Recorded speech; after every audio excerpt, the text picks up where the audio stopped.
Hello, oh, son of a mother. Technical issues. Things happen. I forgot to correct one of the frames. God damn it. Anyways, hello. We're back. Oh my god. Things are working fine again. We're back.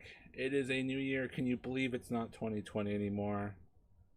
I can't because things are still really weird right now. So, you know, but it is indeed a new year. We are back with Star Wars Ashes. Good thing we ended off in a pretty decent spot, because otherwise that would have been really annoying to come back in the middle of a battle. But we didn't have to worry about that. We did it all good. We're back with the crew. Back with Kato, Mason, Nard, and some weird frozen thing in the cargo bay. Possibly couldn't be any impending danger or anything like that. Nothing will possibly ever go wrong with that. No worries. And of course, myself.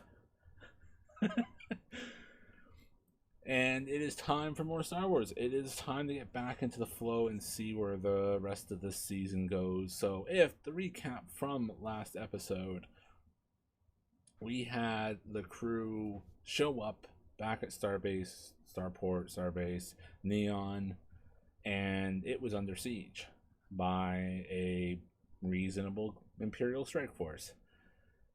And everyone was scrambling to defend it. There was chaos everywhere.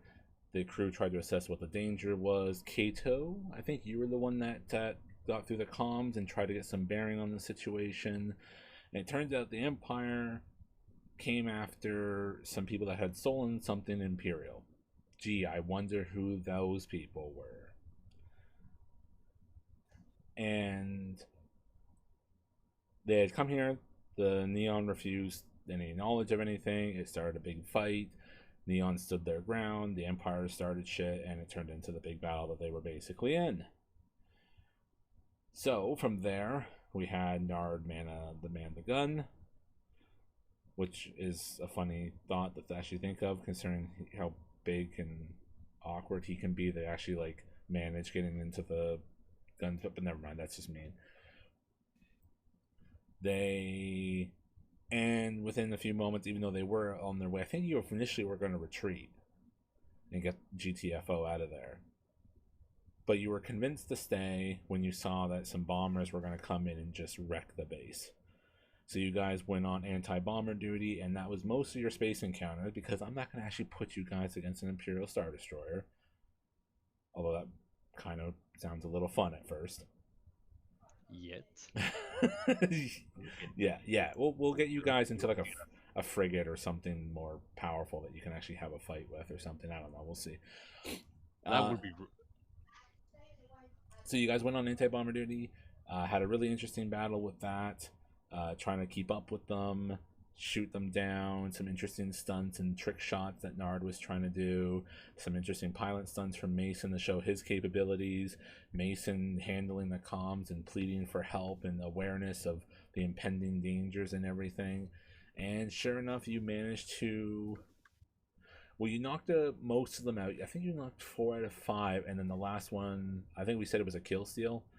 The other random underworld ships kind of came to the defense of the base and plucked the last shot out through you with their mounted guns. So they kind of took the glory right at the end. Pretty sure that sounds about what happened. And the battle was basically over. Well, your part of the battle was basically over, but then you wanted to land on the starbase. You went to go rescue Lazik in the store. You also ended up rescuing Gleam, because you were wondering why she was still there, because you had thought she had just escaped, and she was, she was like, sure, let's go on a picnic, I guess, fuck it. And Mason ended up mounting one of the ship turrets, and he went shoot crazy, and he got to have some good shots. I think you hit one of the victories pretty good, and so we narrated some cool flair there. And then as you guys were on your way out, Mason was about to get to the ship, and he got this strange whisper and thought in his head. Just couldn't possibly have come from anybody else at the table out of character or anything like that. No, no, no. Don't know where that happened, but he just remembered that there might be a possibility of a smuggler's code around here.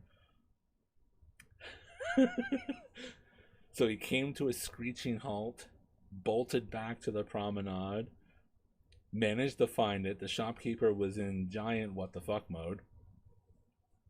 Like, shit's going on and you want to buy something right now. You know what's going on? Business is business. Yeah. And Mason's just like, money! But I got money! Give coat! So he got gifted coat, and we gave him a really cool Marvel hero scene as he was on the way back to the ship and like almost stumbled and went into this roll and came out putting his arm through the other sleeve and all this hyper style moment as he finally now is back to looking like a smuggler, even more like a smuggler. He's got all the collars and 3. Yeah. 3. Makes it back to the ship. They manage to hack the doors open thanks to the help of Gleam. They get clear of the battle, and they're pretty much gone. They leave the battle to... Oh, yeah, sorry. The Hutts arrived, which really wanted Cato to get the fuck out of there, because they had arrived and basically had saved the day against the Imperials from the base. And... yeah, we didn't see any aftermath for any of that. They just got out of there, and they got back towards their main assignment. And they ended up having some chats with Gleam on the ship, assessing what she was going to do, trying to give her a drink. I think it was Cato had a talk with her. I think Mesa had something really brief. I don't think there was much of a conversation.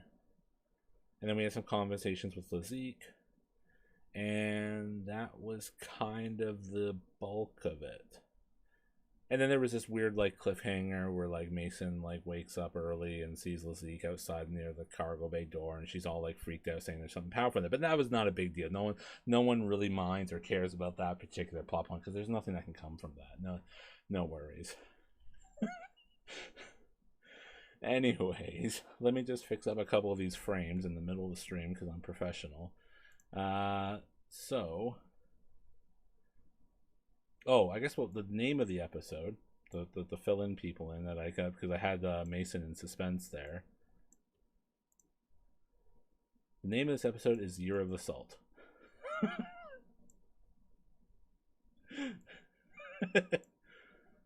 It doesn't make any actual Star Wars sense, but in terms of Chinese New Year and all that, God damn it, Kano, why is your frame all weird? Alright. I think everyone's better situated now, more or less. Maybe mine could be a little less shoddy. Anyways.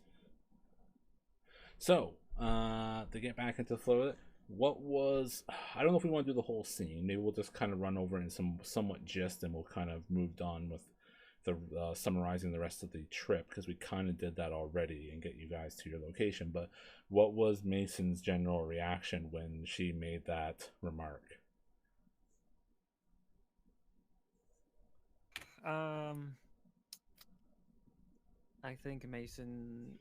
So yeah, I remember he came out and he actually put his new jacket over her because she was shivering. And he said, and then she said, "Yeah, there's something really powerful going on here." And he just kind of takes a moment to himself, and he's remembering the moment when he like picked it up and like ruined his DNA. Yep. You ruined my. He's just gonna. Yeah. Go ahead. All right. He's gonna awkwardly nod and say, "Do you want to not sit in this area? It's kind of cold in this area. I recommend the eastern side of the ship. I don't remember what the ship term for east is, but you know what I'm saying." Starboard. Starboard. Yeah, port starboard. Yeah. Yes. Yeah. You want to sit on the starboard side of the ship. Yeah. Stay away from the cold. She stands up, maybe with some help if you offer like a hand or something to her, and she just kind of keeps kind of like as you're like leading her to maybe towards the like that common room where the couch part of the ship is and whatnot. She just kind of very quietly just, why do you have that here? If I told you, you wouldn't like it. It scares me. Well, scares me too.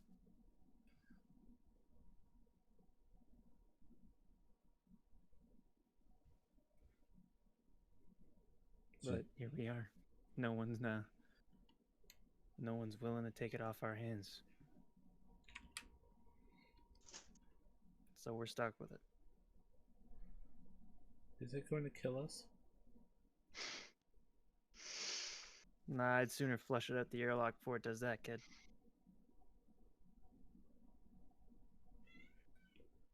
Okay. You have my word on that. If it starts hurting you, you let me know. Okay. I'll tell Kato to flush it out the lock. Maybe we'll fly by his son and we'll shoot it into his son, you know. Joke's on you, it turns it into a frozen sun.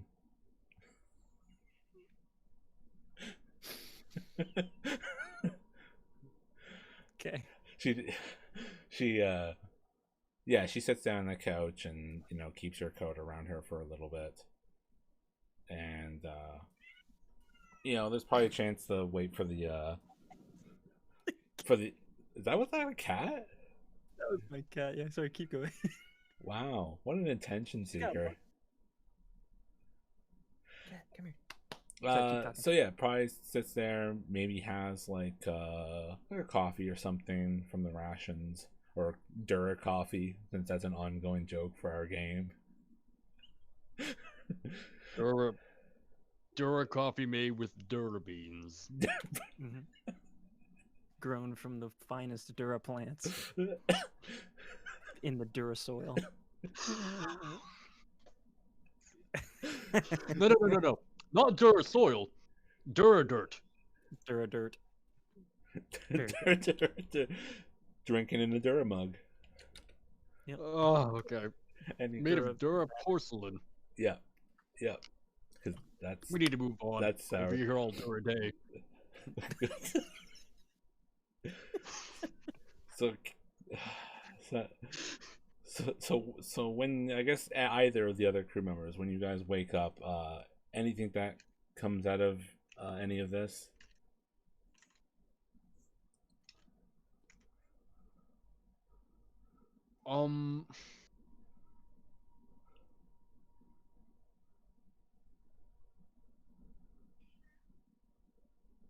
I guess it depends on how Mason presents it, I suppose, when the rest wake up. Does Mason say anything, or does he just kind of misdirect? Yeah. Mason will do what Mason does. He will avoid his feelings. Okay. Yeah, I don't think there's any real way for Kato to kind of come to know about that then. Okay.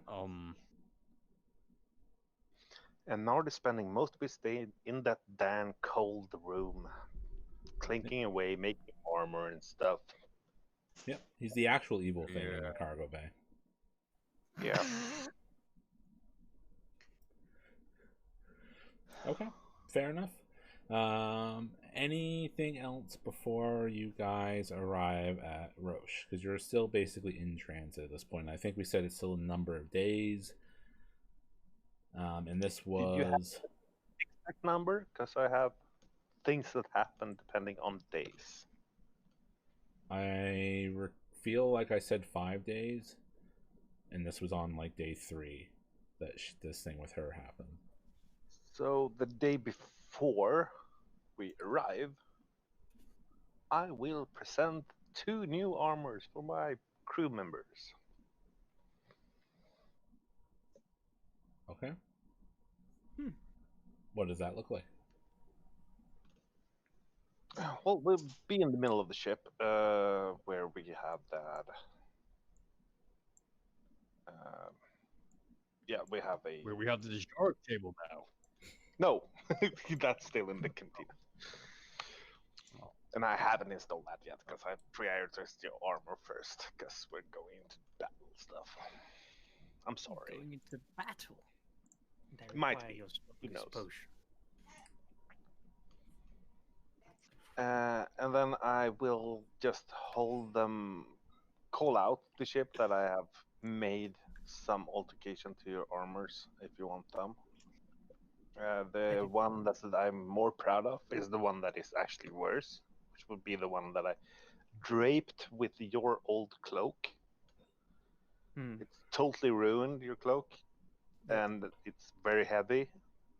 The whole thing about it is, though, you can have it, and it will give you 2 soak, and that's all. It will be encumbering you with by 4, though. Okie doke. Oh boy. So it's definitely Is it- not as good as a smuggler's cloak. Well, Smuggler's Code gives me 1 soak. Yeah, this And gives you One- 2, but it doesn't give you no defense. Yeah, because yours Is is this- 1 and 1. I think the smuggler code. It's one. could I wear this underneath the Smuggler's Coat? Nope. DM man? This is the stormtrooper armor. This is the outside armor for any, and it's the laminating stuff on I it. see. And you only get the benefit of 1 armor you wear. I see. So this would just encumber you a shitload. But it's an extra armor, and if you think the soak is more important at any one point, or the other armor is destroyed, well, this could work. Thank you. I appreciate that. You really look broad. However, the other one, it's more full of color. You know how stormtrooper color is usually white, but I had to take off the street camo that they'd had, and it made it more blue and pink and neon colored. And then, of course, I edged in from Moxie with love over the chest plate. And this one is for you, Captain Kato. Ah. And He's it's, gonna take it's still laminated armor, and it gives the Ah. same bonuses. laminate armor. Now, if I remember correctly, we got that from the stormtroopers. Have you done anything else? Yeah, if particular you with wear it? it, you won't look as like a stormtrooper, because it looks like you're on a gay pride festival. But it's still laminated armor. That was the big thing about it. I made it sure that it would look like we stole a couple of stormtrooper armors. All right. Let's see here. And what are the stats on? Let me find Same. what armor it is. 4 encumbrance, 2 soak, no defense. Oh, that's not right. But it's not as And it bulky and whatnot. It's like padded armor and whatnot, and no, it's not too bad. I mean, if he's also recolored and stuff, that can be pretty useful, potentially. If you're going into fist Okay. fight, it won't hurt you as bad. Hey, I'm down for that.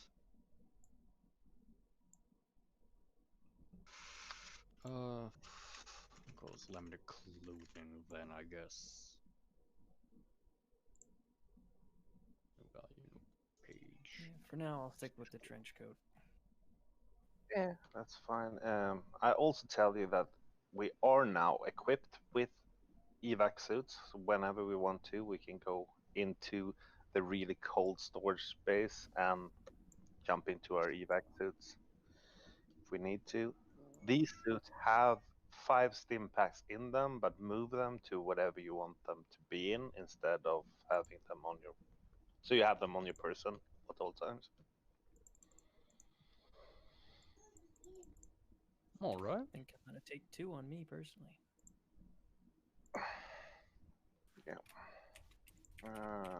And also, I made a little charging station, which I will tell everybody to be. So whenever you can't see our mouse droid, he will be there, charging up, using our engine. All right. And now I finally have time to start to install the big table. I just have to disconnect the radio relay. Will we need that Oh, in the near future? mostly used it for watching the races around places we went. Ah, I see now. And if you haven't been there listening to the radio on this voyage from now and there, if of course we've been in hyperspace, and there shouldn't be too many segments there. But let's make it a Dajit table instead. Yark. And yes, Yark. let us. Yeah. We'll find somewhere else to put the radio in the near future. That's fine. That's fine. So I've been here for like 4 days, and you can definitely see that even though I'm used to the cold climates because I'm coming from cold-blooded kind of guy. I'm changing color a little bit. I'm being more blue-lipped than I usually are.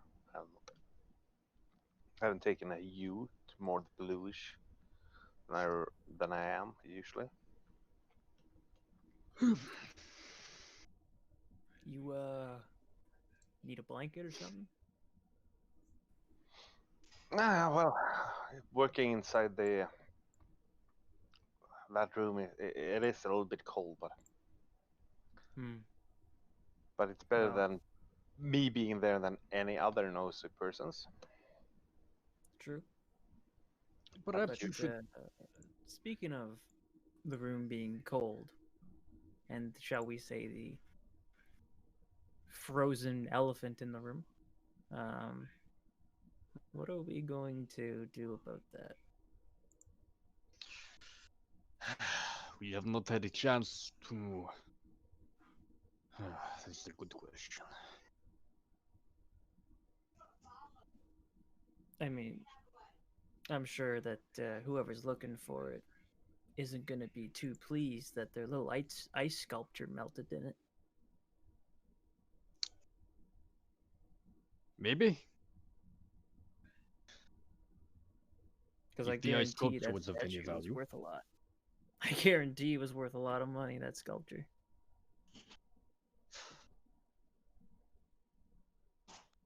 Then we need to find someone to sell it to.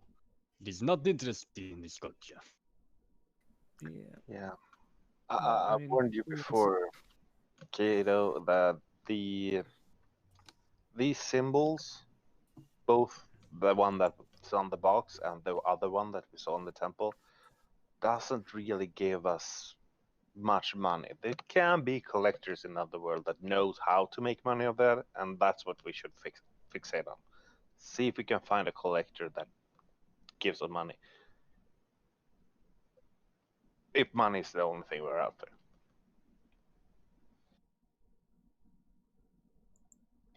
If there were Jedi around, we should have asked them. But you know the Jedi Order is like nothing right now, and they don't have anything to give us. Yeah.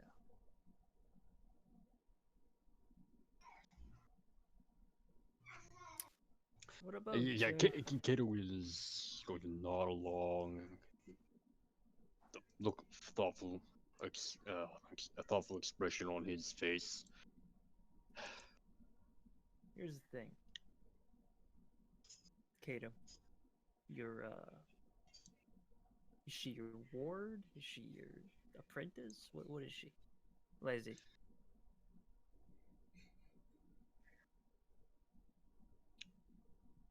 I suppose apprentice is the best way to go about to think of it. Great. What Look, about her? she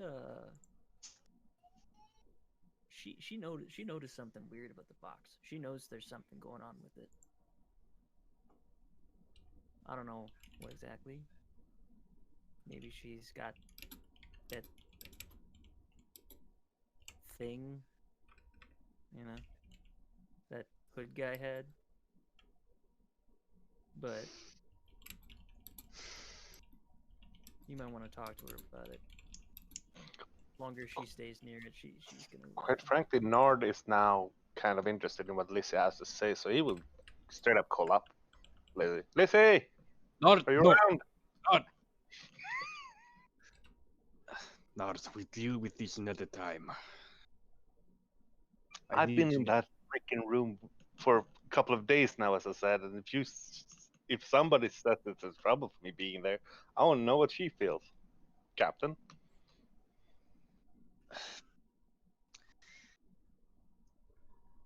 All right then. No time like the present then. Quite so. However, yeah, but there might be a gleam that heard me yell too, but... So you call for Lissy, and you can hear like a conversation with her and Gleam that, you know, was basically interrupted. And where are you guys? And probably the cockpit. There's not many a lot of private places on the ship, considering how compact it is. We're in the middle. Sorry? We were in the middle of the ship where we would have buckled down to go to hyperspace and stuff like that. The middle of the ship. Let me look at the floor plan again. Okay. Oh, okay. That section. I thought that was barred off or something. I don't know what I thought. Oh. Passenger seating. Oh, because I was thinking that there was only the lounge and there's still passenger. Okay. No, that's the where So you're in. people- So you're in. Yeah. So you're in. I guess we'll just move it over here so people can fucking see stuff. see what we see. Yeah, thank you. Yeah. So yeah, you guys are all in 2. So okay, so she was in like 3, chatting with the galley, chatting with Gleam, and yeah, you hear her kind of, you know, maybe flop her legs or feet onto the floor because they were probably kicked up on the table or something, and she kind of pokes her head around the corner. Oh, well, you're not that big, bro. Calm down, Nard.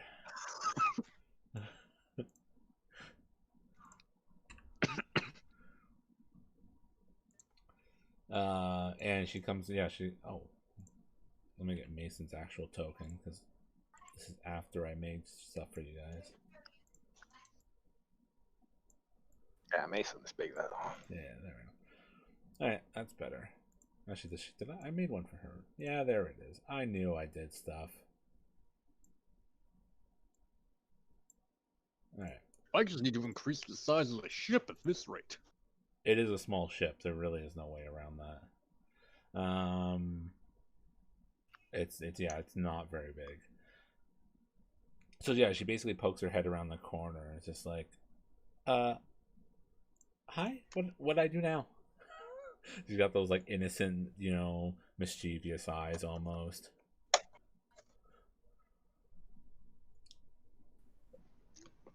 Well, Lizzie,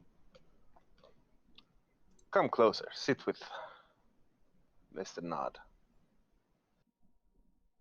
Let's talk about the feelings you had a couple of days ago. Oh, okay. She comes in and slowly sits down in the chair. Actually, you're on the cold side or are you on the warm side of the room? As I said, I'm acclimated a little bit more to the cold because I've been in number 7 with the boxes Yeah. for days and days and days. Yeah, she sits opposite you on the warm side. Yep. So, like right there-ish, probably right next to Kato, because he's sitting on the warm side. Basically comes up and sits over here. Standing on the warm side. Yeah.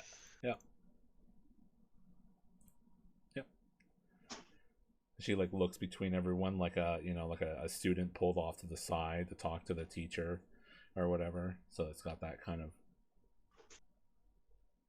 Yeah. So as soon as we left Neon, I put up a sign outside our cargo hold that says pretty much that it was occupied because I've been working there a lot. But I heard you've been standing outside there and talking to Mason about it feeling weird. Yeah, something really dark in there. Well, I was in there. I don't think you're dark. I mean, you're kind of nice. You don't really give off any weird vibes. But Lizzie, what exactly was it that you felt going from the cargo hold? well, before all the ships showed up and everything became pew, pew, pew, and all that type of stuff, I actually kind of had slept okay-ish, I guess. Even though you never like called me or anything, and somewhat pleasant dreams. But then I get on the ship and it's just everything's just so weird now. I don't sleep well.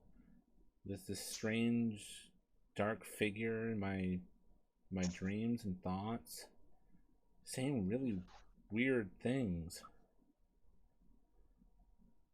I'm just so cold. All right, pause.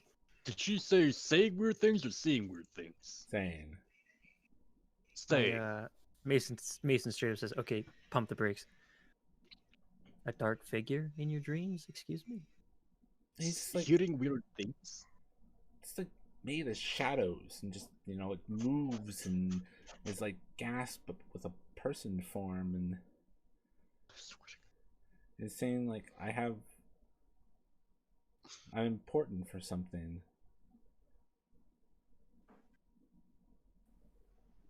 Kato, are you sleep talking? Giving her subliminal messages? No, it doesn't sound like Kato. No. I mean, because the thing is, Lizzie, now that we have a passenger with us and Kato sleeping in the common area with me, he usually is a little bit restless when sleeping, and I've been working hard days and long days, and I know I'm pretty much just been sleeping as soon as I've not been hammering away. Oh, well, yeah. I mean, I guess that's true. I mean, everyone must be pretty on edge and everything. Things are really weird now, isn't it? I mean, Neon just got attacked and stuff. What was that all about? I mean, I thought I was going to die for a few bit there. Yeah. I was sure that everything was under control, but yeah, the fact that Empire ships is all the way out there and trying to strut their stuff, I don't really like it either. Oh, I guess I haven't really been eating that well until you guys showed up. I mean, it's kind of hard to find a good meal on the base when you don't really have, she like does the whole like empty pockets thing. That's why you're here, right? To learn how to make money. Yeah. Uh-huh. Kato's the bestest, and like, Yeah, like he like claps her on the shoulder. And we'll be working on that very soon. I'm sure whatever is going on right now is just like you said, you were scared, leftover stress from the Neon incident. Try not to think about it so much, and I'm sure it will pass.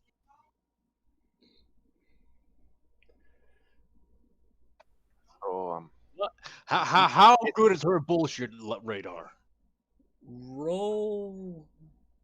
Charm. Just a sec. Where's her stats? Now that we have a stat stick for her. Oh no, I've got that for her.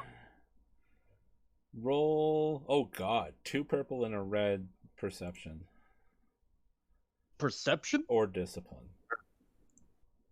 Oh. Okay, that's not an L I expected to roll. Okay. 2 purple, 1 red, and oh god, I just realized this is the first roll of our new dice system.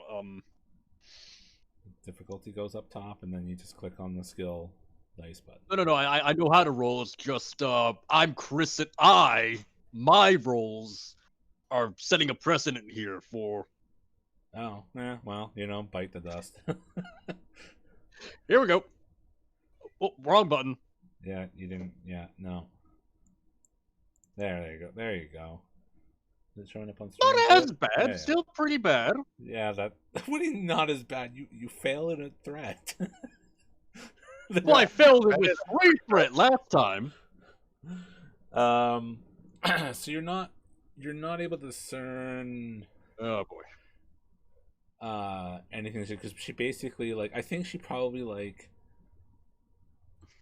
there's a facial gesture, but maybe you don't even like really recognize it. Like maybe especially with the threat, maybe you just like have convinced yourself there's nothing here, and you're just like, yeah, she's fine. She's just it's just I've hunger. convinced myself she's going to listen to me. Yeah, Like that's totally. yeah, you convinced yourself of maybe your own lie basically, or the lie she's whatever. Like it's just like you're just going with it type of thing.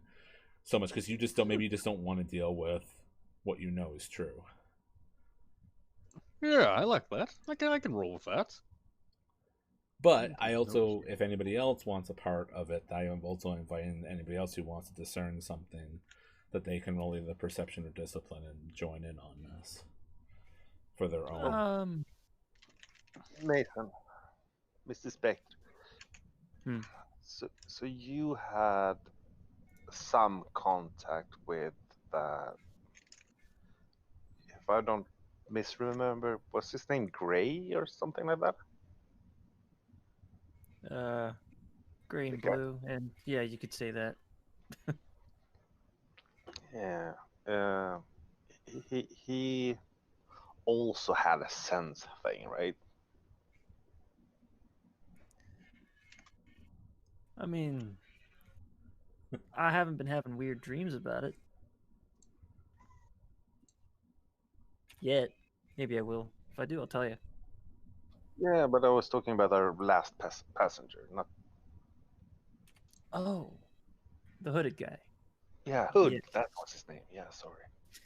Yeah, he wasn't a big fan of that thing, and So there are some similarities there between Leslie and Hood, I guess. I think she and Hood may not be that different, and I think I may have accidentally joined the club. If you catch my drift. Of course, Lissy's still there, and she's just like looking, bouncing between the conversations. She's just like, "What?" I'm like, "What? Is that an insult?" Well, No, it's not an insult. Oh, yeah, it went. Damn it, Kato, Captain Wam. We need to focus a little bit because it's nothing but a day left until we arrive, right? Wait, hang on, guys. I got an idea. Hold on, Liza. Can you leave the room for just like a few seconds? I gotta tell the guys something. but you just invited me in. Yeah, but this is private. All right, fine. I'll Yeah, let you back in soon. Lissy, don't be too hard on it. I mean, we are starter crew, right? We main you kind of pledging right now. Kid, I respect you. All right, don't change that. She starts leaving. You just hear the "I respect you." Mason shoots a look with daggers, but I assume she has her back to him. Yeah, she goes back, and you hear her go, "Okay, so anyways, Gleam," and you hear her that familiar sound of like flopping down into a seat unceremoniously. Kids these days. Anyways, kiddo, here's the thing. So Hood, as we remember, was looking for people like Liz. Is that a discussion you want to have? Or do you want a trainer like you said you would? Not that I'm against, avoiding responsibility, but at the end of the day, it's your ward, but, she needs to be able to make a choice as well. So you might want to bring that up to her, because at the end of the day, I don't think she knows what she has right now. I don't even fully understand it, but she's got a gift, clearly. Could you repeat the first thing you said before you said she's Cato's ward? There's a lot of background noise here, unfortunately. You had like a sentence, but then you said, "But you want to keep training her because she's your ward." The first Oh, part. I said, do you want to keep training her like you said you would? No, before that part. Oh, do you want to talk to her and have the conversation about Hood looking for people with the gift that she has? Because I think she has it too. Okay. Not that I'm against, avoiding responsibility, but pretty easy handoff there, if you don't want to do the work. But she'd be in good hands with Hood. Is she though, Mason? I mean, he's just bouncing around in space, going to people that don't even have food. He's looking to give a home and train people to understand what they're dealing with, and when it comes to this thing. Yeah, and also, is that what this thing is? Is this a finding people that can sense the thing? So He didn't tell me what it was called. All right, so I'm calling it the thing. Deal with it.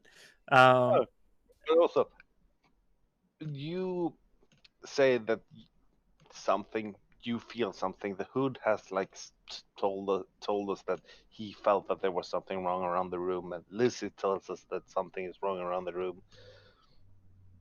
Yeah, and I'm telling you that there's something wrong. And all we feel is like it's cold, right? So yeah, of course something is weird, but Lizzie's Look, don't it's want not- to dream stuff.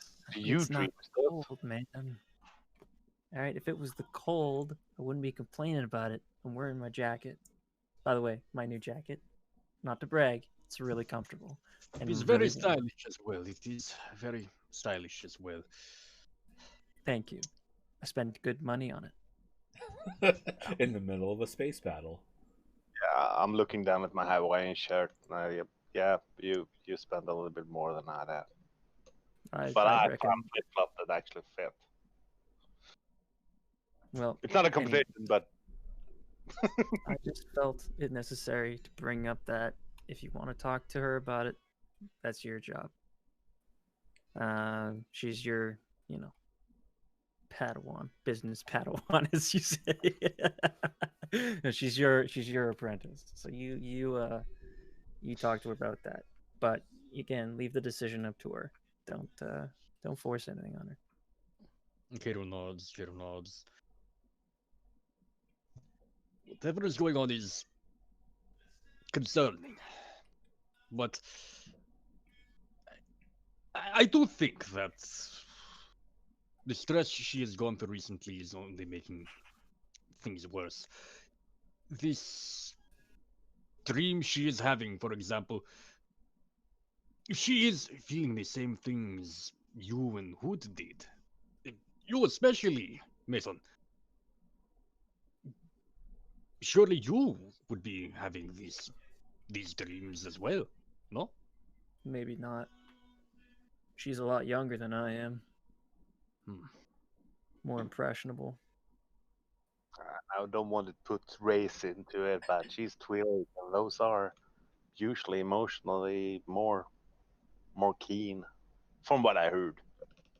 I don't know much about that, but as far as I'm concerned, whatever this thing is in her dream, if it's from that, I'm sure it tried to get into my head, but I'm too much of either an idiot or I just don't take any bullshit from anybody, so it just didn't even bother. Or I'm too old. Either way. There's a third option.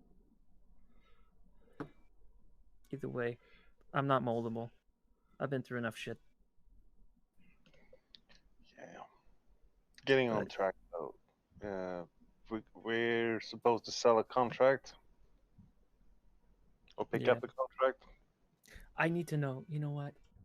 I would like to know what it told her. She said it was saying strange things, but she didn't say what it was telling her. What did it tell her? Kid! Mason will show. I feel like that's a conversation between you two, but I want to be set up for tomorrow when we get to location. But it's up to you. All right then. Hey, Kato nodded in agreement. I think there's a lot we all have to do to get ready for that.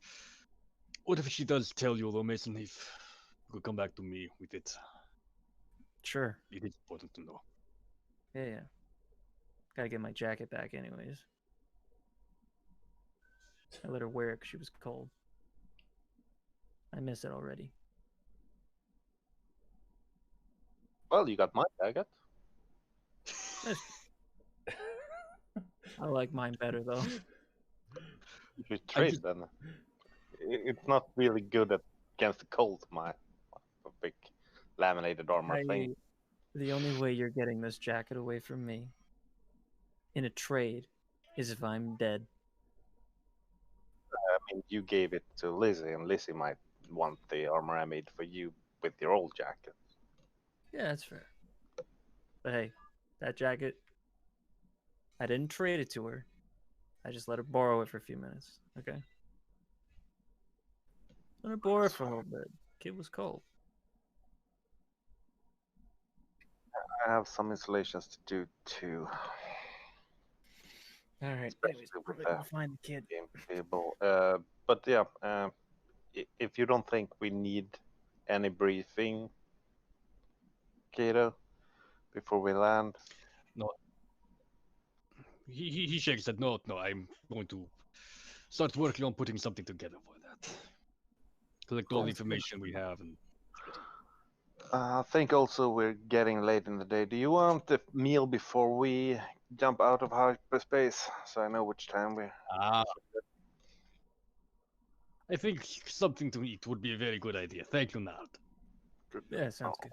Fix that we're full on our stomachs before we get to location. That works for me. Cannot do business on an empty stomach. That's all they say.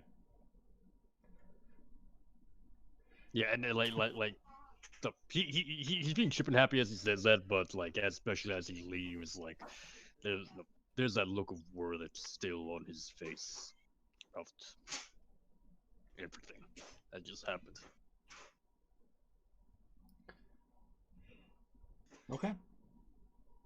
You were given a data chip as a reminder for your assignment from Baggett to Area and back on Narcaga, so you do have something that you can go over at your leisure. Which I mean, we can go over that now if you want, unless Mason Kato skirts the responsibility.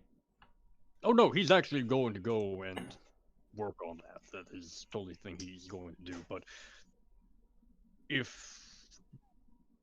this is kind of something we can just kind of determine now if we think like we want to continue this scene from Mason's perspective primarily, while me and Nard just kind of move to the back.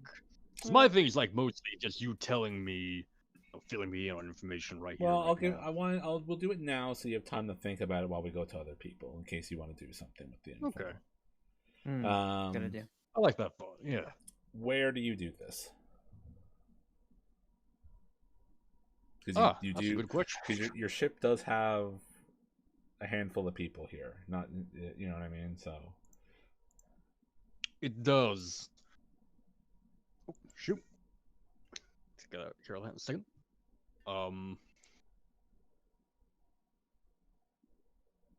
Look. First thought would be the crew berthing, but the passenger berthing. Let's just hang out in the cockpit and take care of it there. I think like that's a good neutral spot to kind of work from. Okay. It's half a bar too, so it's awesome. And who doesn't want to work in a bar?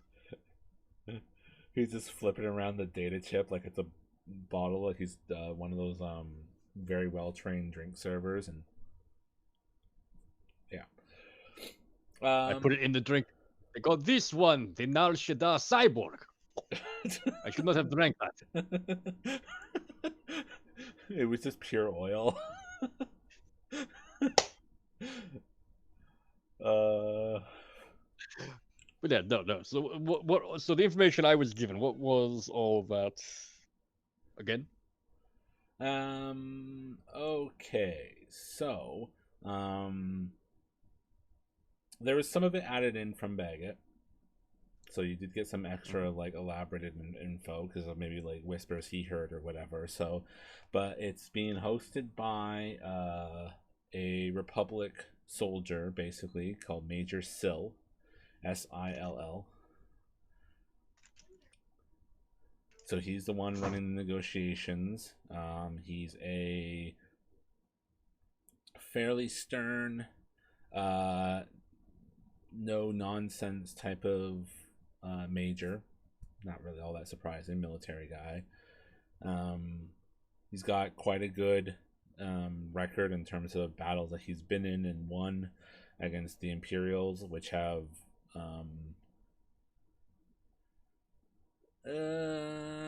okay, well, I can't really give you the more without more the deeper digging. I guess you wouldn't really know, but you maybe he's got a decent record. He's done stuff. Obviously, he's alive, so he survived many an Imperial run-ins. He's put out feelers to Quasar Riders, Black Sun, Right. and the Cray Cobal, which I'll type into Roll20. Let's call it that. Who in that the Cabal are basically the parents of the Quasar Riders. Like they're the Quasar Riders split from this group and went their own separate ways to become more ruthless, ambitious, reckless type of scavengers that have become your rivals, basically, who are always showing up kind of all the time in your fucking business, as we've well established. And there's also going to be a bunch of other gangs as well. They seem like a lot of really small time stuff, but there's been a large amount of feelers, so it's going to be a pretty large meeting. Especially depending on how much security and how much bolstering any of these groups try to do to kind of puff up their chest and make themselves look big, because as a business guy as well as anybody, this is all about presentation, the fake it till you make it, to be the guy that can deliver on this offer, right? Yeah. Because this Republic soldier is offering hundreds of droids over a course of time to the person who can distribute them into key hut locations to cause chaos, subterfuge. Right? The whole thing is to aggravate and disrupt and be a bother to the Hutt cartel in their kind of like core systems, to be a problem. Or sort of core system, or at least systems that can do a lot of damage and distract the Hutts, right? Because again, to remind, this all is an endeavor from the Republic to keep the Hutts out of the instability going on in the galaxy, so that the Republic can focus on the remains of the Empire. Because they don't want a triple threat match, they want a one-on-one. So the Republic is trying to do what they can to keep the Hutt focused on themselves interior, right? So this is all a big scheme to bring in tons of droids to keep them focused on fires on the homeland, so they don't get all grabby with new planets and stuff around their area and try to extend their space potentially twice-fold while things are really up in the air.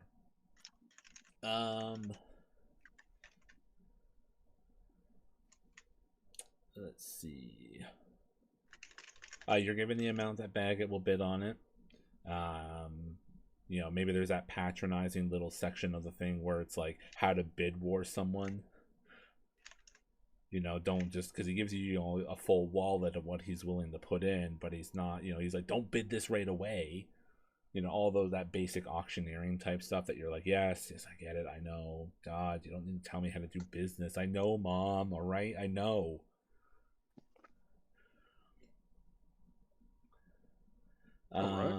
He also some logistics information from Baggett, how fast he can move them, what systems he can reach. None of them include Narshada or Nalhada, but there are a lot of other planets around Hut space that he can reach. Like I said, transport numbers. I think that would probably be about it. I think that's a good run of info for you to process. Just to clarify,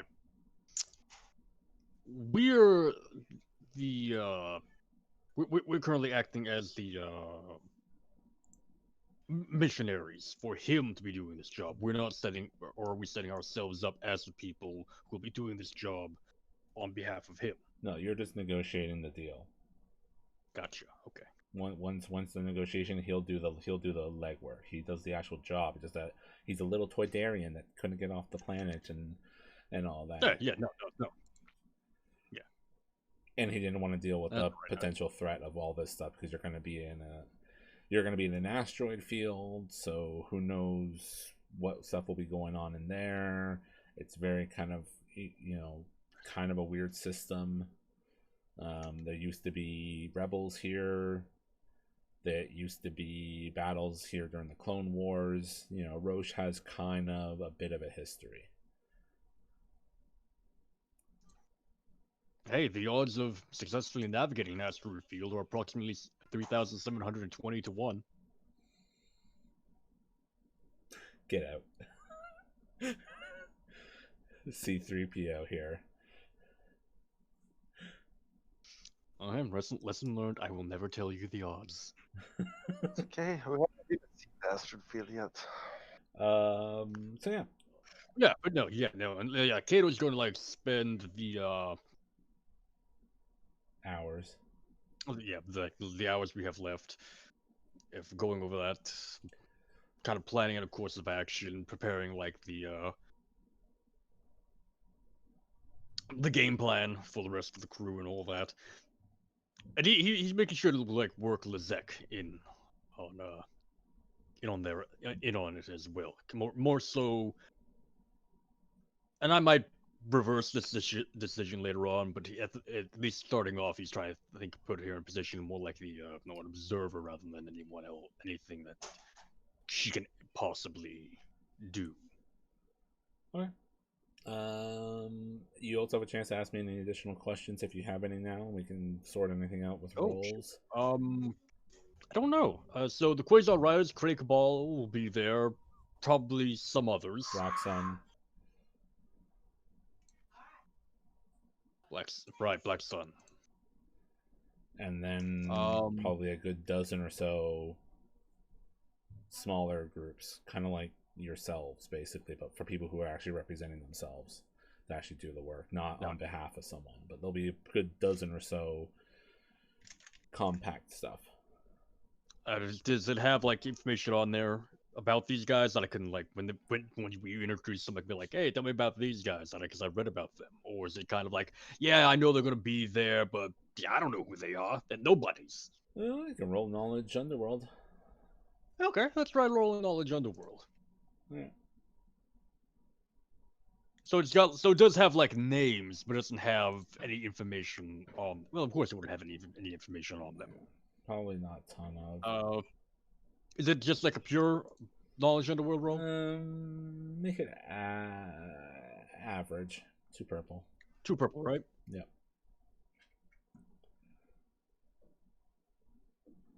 Straight success. Oh, sorry. Stream didn't get to see that part. There you go, Stream. Sorry. Straight success. First successful roll of the campaign. True. Yeah, of the night. We'll hold on to some of that, but you'll basically have some inside. Some of the gangs are, some of them are really desperate. Some of them are really desperate because some of them are looking to make a name for themselves. They're like you guys. They're 5-6 deep. and they're looking to get themselves on the financial market and whatnot. So this is their breakout gig. So if they close this deal and deliver to the Republic, they're going like right into the mid upper levels, right? Not unlike Terrell with his offer back on that we've already sorted out, but same type of principle. Some are or some are already in the game. This is just more, I mean, it's their business, so they're going to do what they do well. I mean, this is a great business partner that will not be like a one-off delivery or something. This is something that can keep them occupied for a good year or so with plenty of payout. So you got you got like the regulars, you got the ambitious ones, and then you got a bunch of questionable ones that you don't think are actually going to deliver the deal to the Republic, that they're probably going to turn the droids on not hut targets. And they're basically just going to abscond with the droids. Like, there's some shady people that are just going to be like, oh, thanks, this was wonderful. And then throw them at, like, innocent populations or something, colonies or something like that to terrorize. Shit like that. Okay. Oh, and on the flip side, there's probably like maybe like one group that's like the PETA or whatever of the group, or the Greenpeace, the Greenpeace equivalent, that are probably going to take the droids if they get the deal and dismantle them, so that nothing happens with them. So there's probably there's the equivalent of like the one group like that. Gero chuckles when he reads their name. Yeah. Okay. Yeah.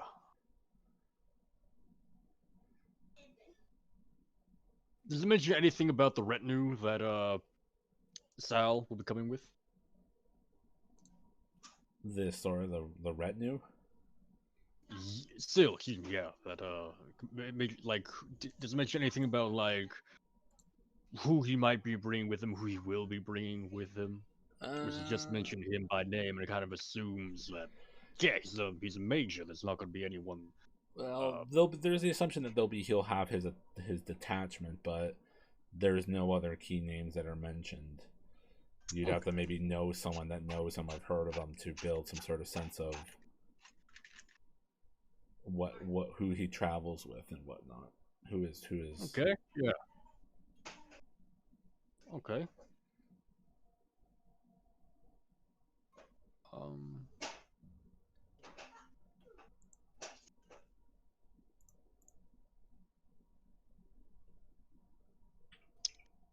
Can't think of anything else off the top of my head. So yeah. Okay. Yeah, I think we can move on then. Do you steal any of Mason's liquor? Or not steal, but borrow and drink.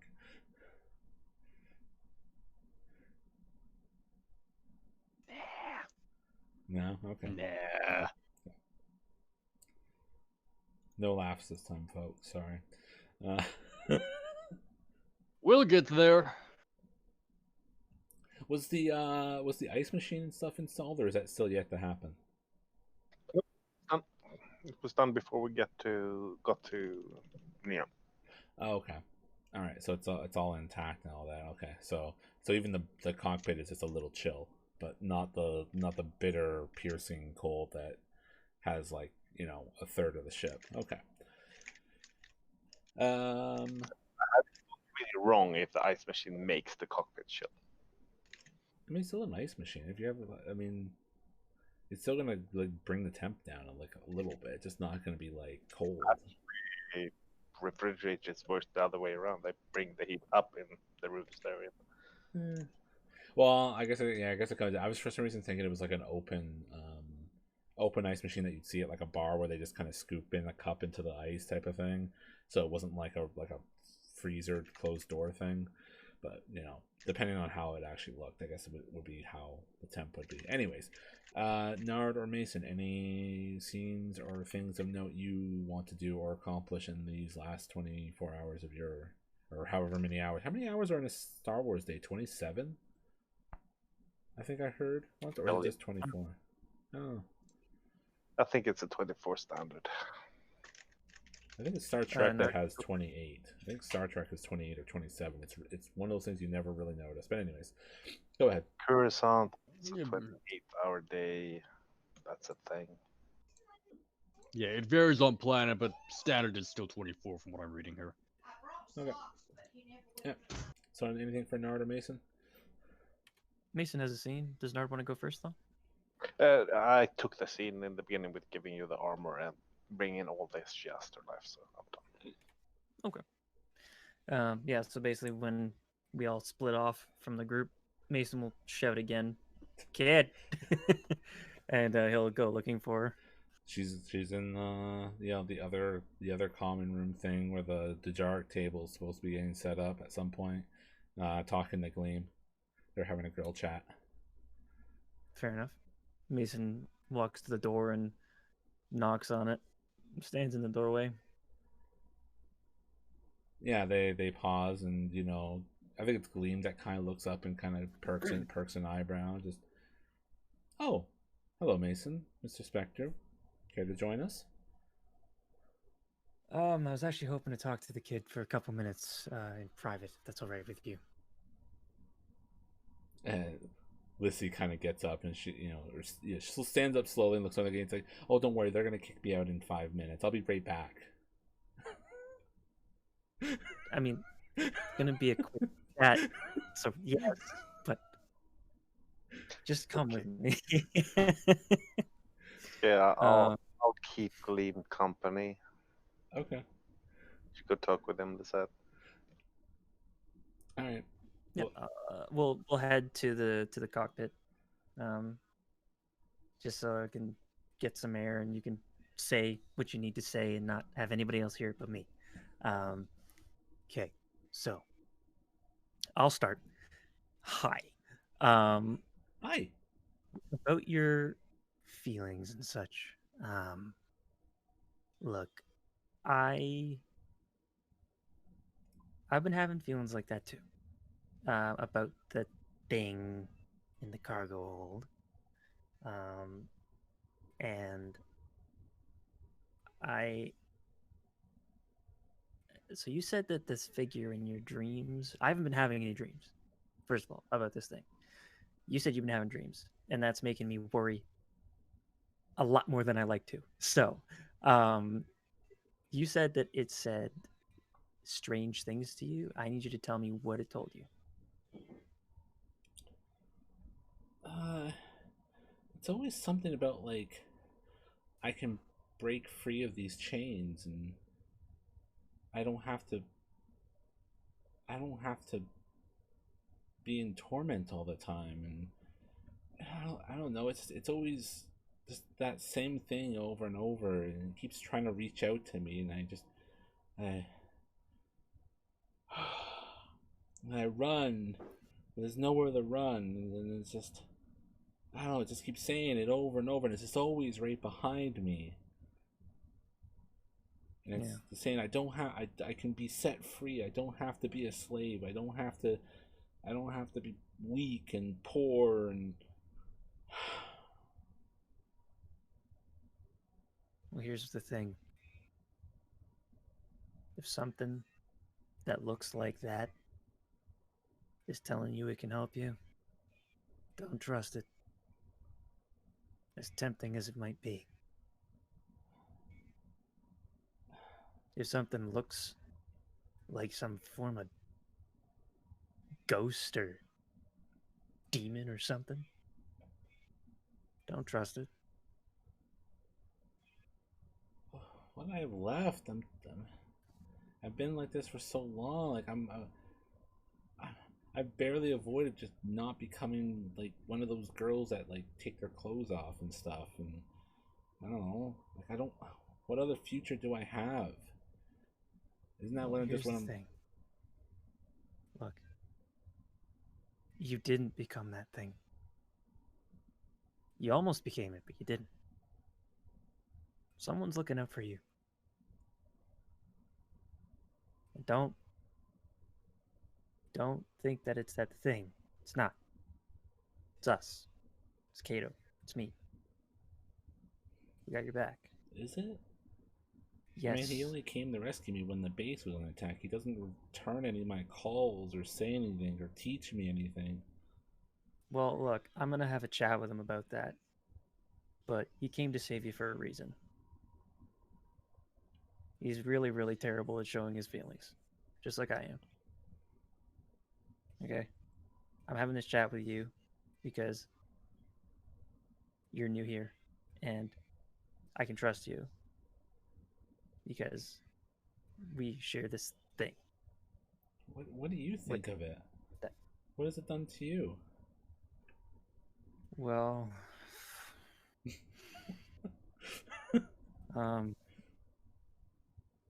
I don't know what it did, but all I do know is that I never once felt anything like this until I laid a hand on it. It changed me physically, and I am dealing with that. And that is not fun. But it's scary, isn't it? Yeah, it is. So I'm feeling things from all over the place. Different people give me different vibes. I don't know how to describe it. But end of the day, if you ever feel like you need to chat, you come talk to me, okay? I've been through a lot of shit, and I can tell you that it does. It can get better if you let it. Don't listen to that thing.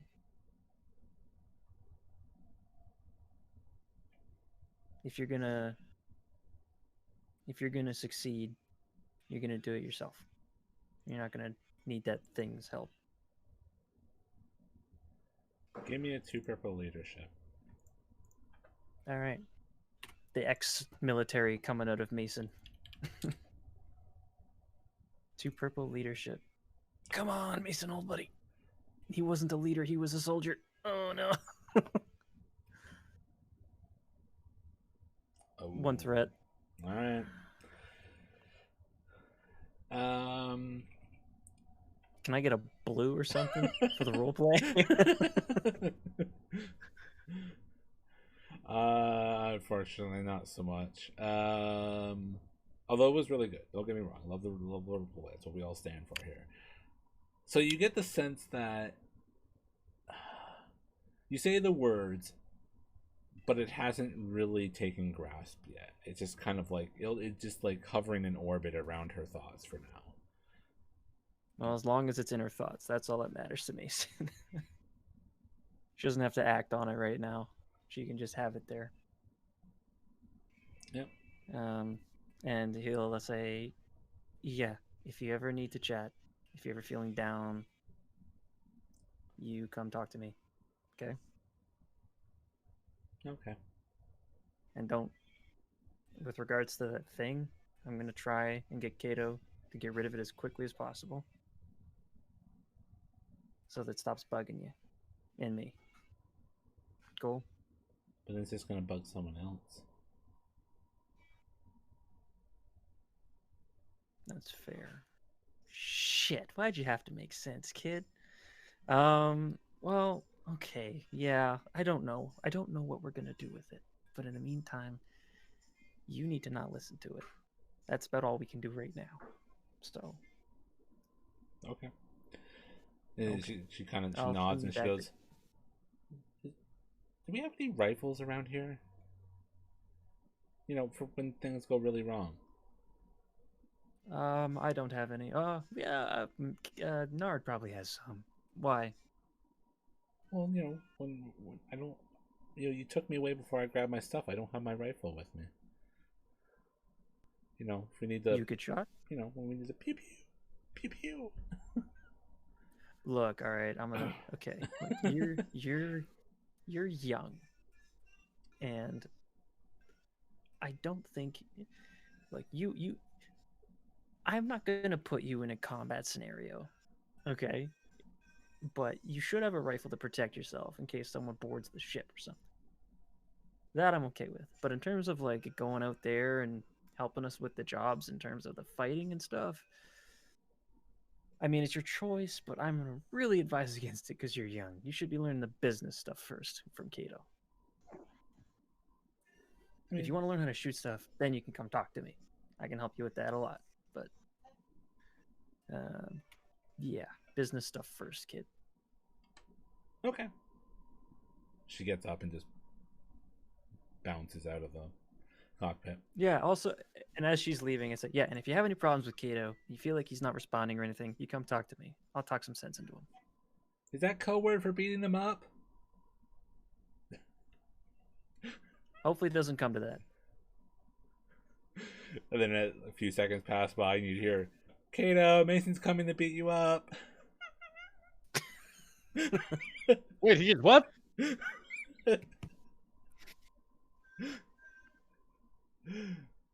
Mason just shakes his head, puts his head in his hands, and he just goes, I hope to God that worked.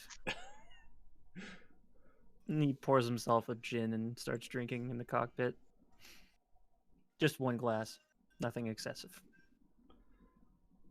Okay. Yeah, when you go into the cockpit to get the gin, you here to beat me up, Mason? No. I just had a chat with the kid, and yeah. She's She eager, man. said- You should teach her. I will be. So what did she say? Well, she's a tad resentful. You didn't call her for a while.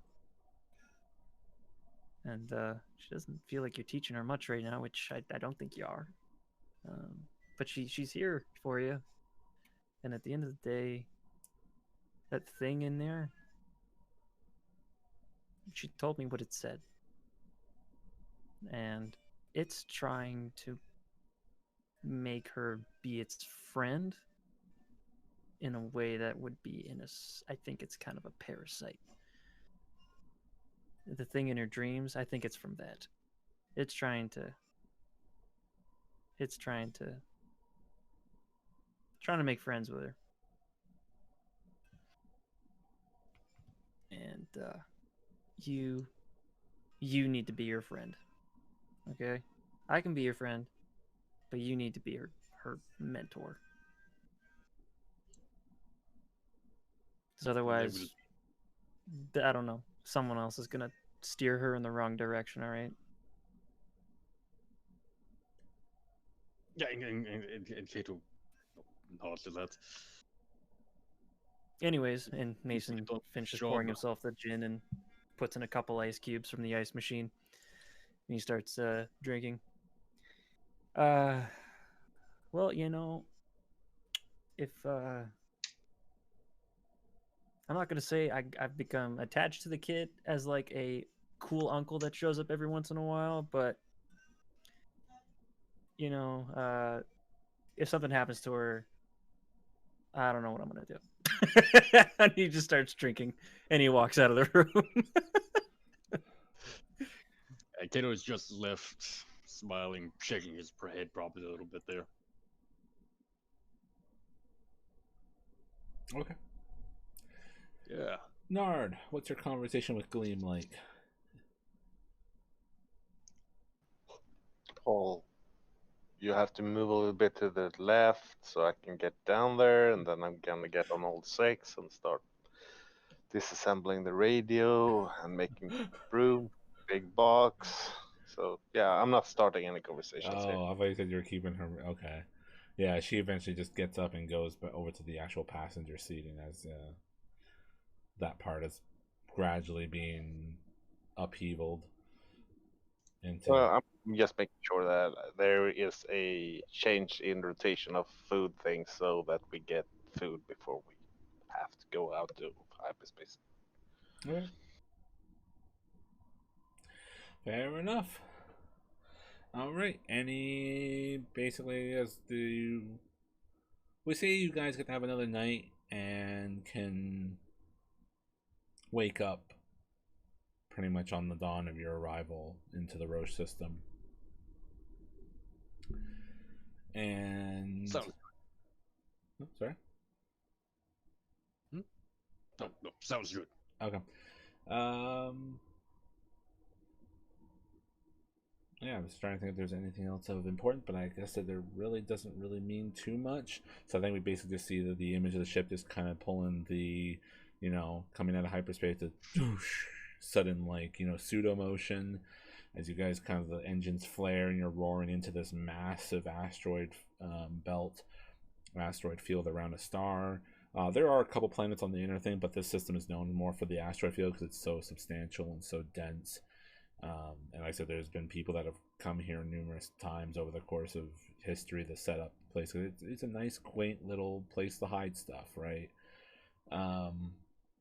We won't get that perilous asteroid belt escape scene music that was in episode 5 because you guys aren't being pursued by TIE fighters. But you do. Sorry?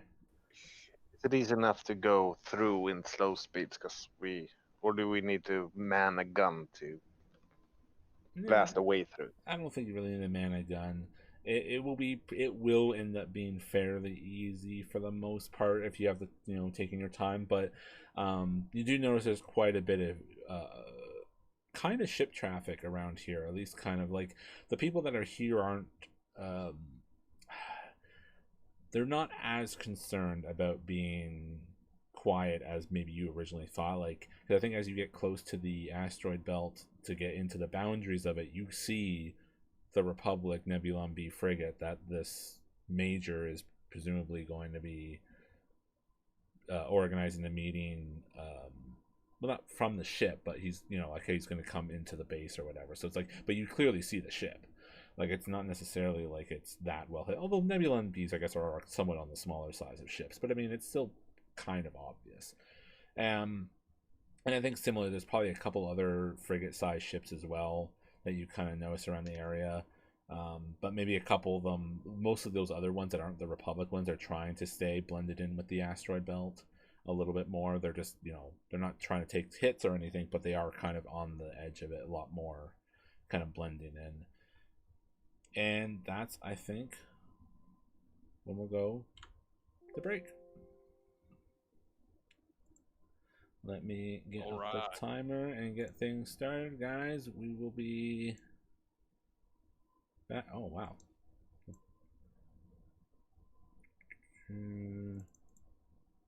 No, that's seconds. Wow, they updated this. I didn't even notice it.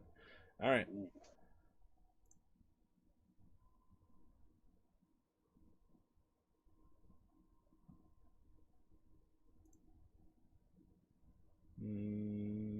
Just a sec.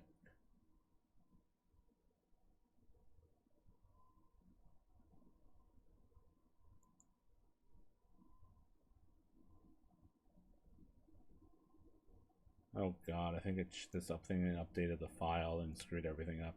Alright, well, I'm going to turn the timer off, so this will be back in 10 minutes. You'll have the head count, so it should be right around the...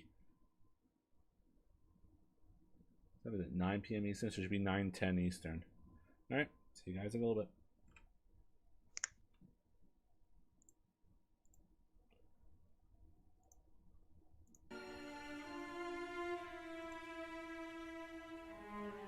Alright.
And that break was a little bit longer because I almost fixed the timer thing, so I ran with just the full 10 minutes. Went over 2 minutes. Sorry. My bad. At least we got a good break. Hope you did too. Stretched out, all that type of stuff. You gotta watch that blood flow. In this age, your health is very important, and I'm concerned about you. Okay. So before we get to the piloting in the asteroid belt, was there a rundown or a briefing from Kato to the crew? Yes. He's kind of what Kato has done is he has come up with kind of roles each of the different crew members to kind of take on over the course of this. Gleam is just going to stay on the ship and veg out more or less. Kato will be handling the face work for this thing. He'll be the main negotiator for it, while Nard and Mason will stand on standby. Mason acting as a backup negotiator in case he needs someone to step in and give him a hand, while Nard is going to be keeping an eye out on the other bidders, making sure they're not trying anything nefarious or sneaky. If they are, that might be something we can use. Who even is these other bidders? What was that? Who are the other bidders? Have you any? Yeah, he would have filled you in on like the names he got from the microchip.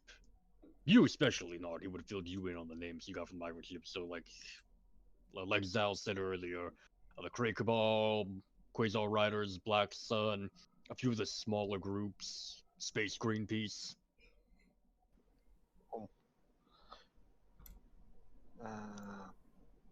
And Is it mostly underworld? Because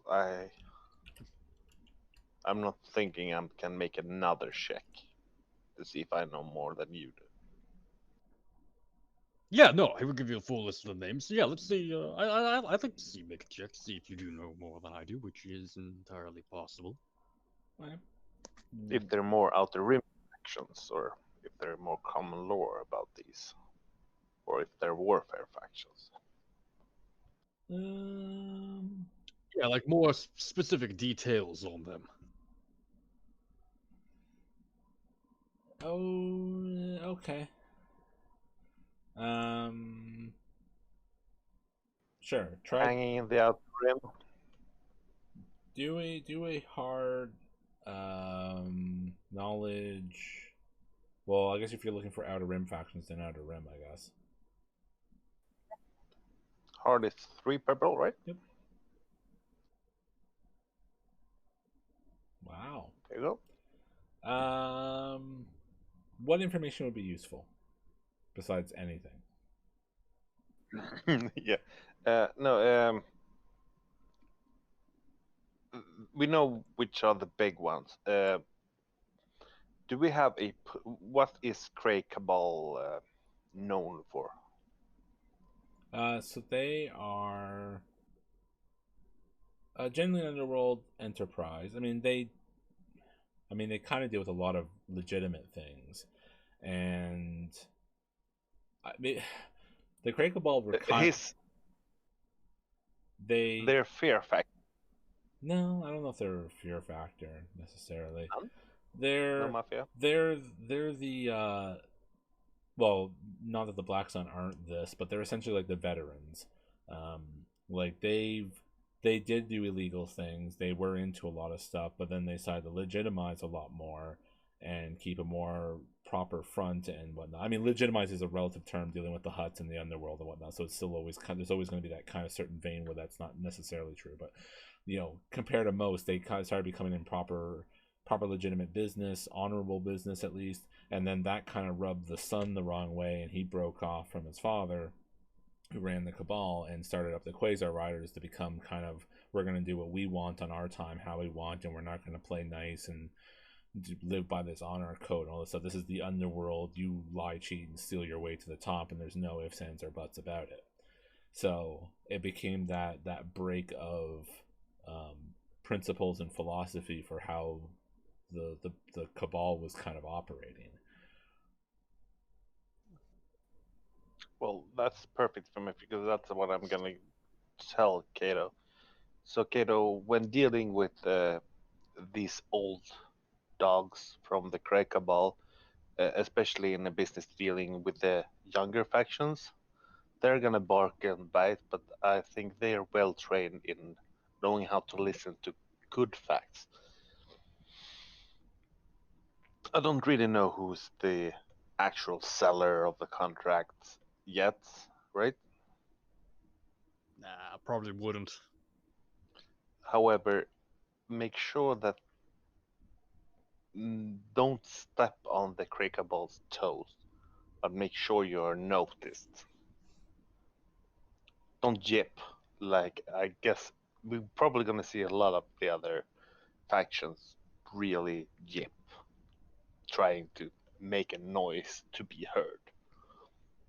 Make sure to choose your wordings right when you talk in front of the Cabal.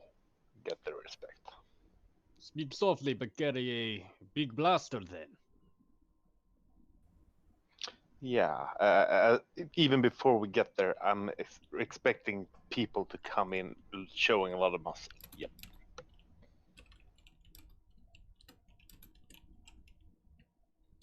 Kiddo nods. All that.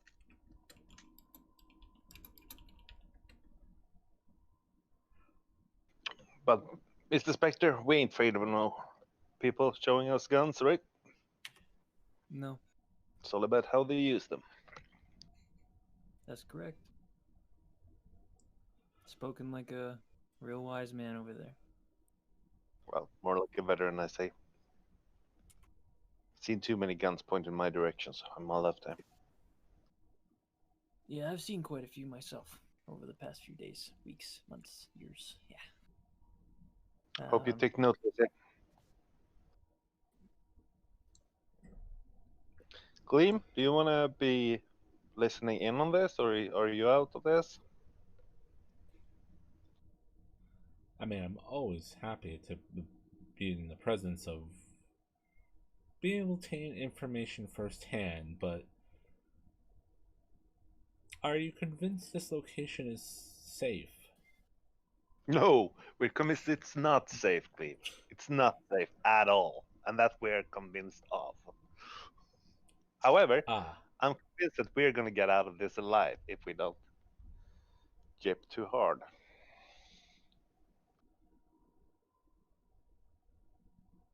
and you're sure of this? Definitely. Have you ever looked at Captain Wham's face and said, "This is the face I want to shoot at"? Most people don't. She almost has that moment of like it's like that protest meme that. Okay. Jason sits there silently. Yep. The rest of us, yep, people will shoot at us, but that's not why we're here. We actually have a thing to sell this time. Oh, well, then, whatever your business may be here, I do hope it's successful and we can continue somewhere not potentially suspicious. We haven't really thought about Plan B much, if we are actually heading straight back to Neon after this, but let's see if we can take care of this business first. Very well. I will, if you don't mind, I will stay in the cockpit and monitor communications potentially from Neon and see how things have turned out. Sorry that I kind of ripped out the seating area around there. It's an ice machine now.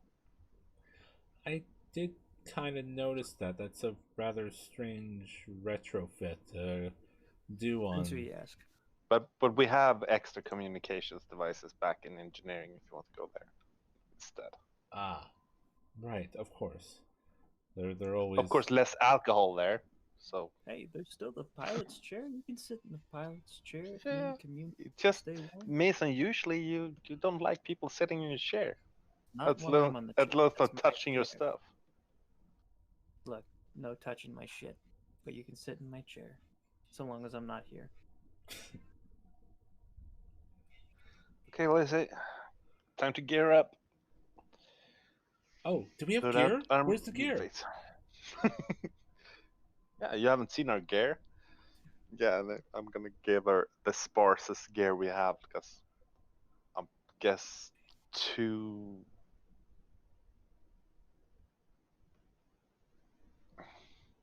I have an extra set of 5. Here, kid, you wear my you think the armor you made for me could fit this kid?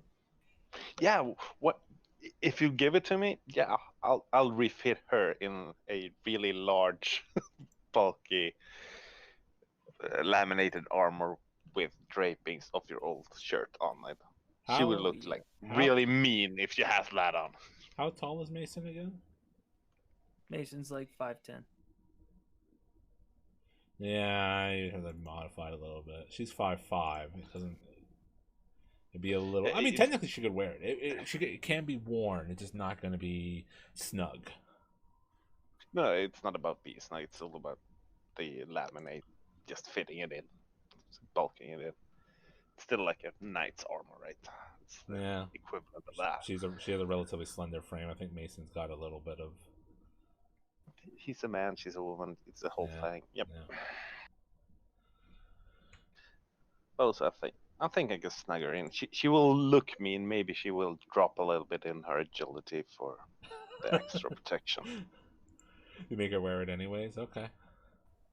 If she wants to If- look mean, she can say, she- "No, this is too bulky and I don't want it." Oh wear man, it," but- you say if you want to look mean, and it's like you turn around and she's already got like half of it put on. Perfect. I also gave her one of the busted up rifles the droids were using. I still had one in my backpack earlier. Yeah. Wait, the busted one? The Yeah, shitty ones. they were used up and shitty. We should give her one that works so she can defend herself. I haven't tried them. We should, I just picked up 2 guns and had one, and I dropped it to the ground immediately, and then I have another one. well, I mean, I can go test it out if you'd like. Yeah, don't do it when people are nervous. It's nervous people around here, Well, and it's just for show.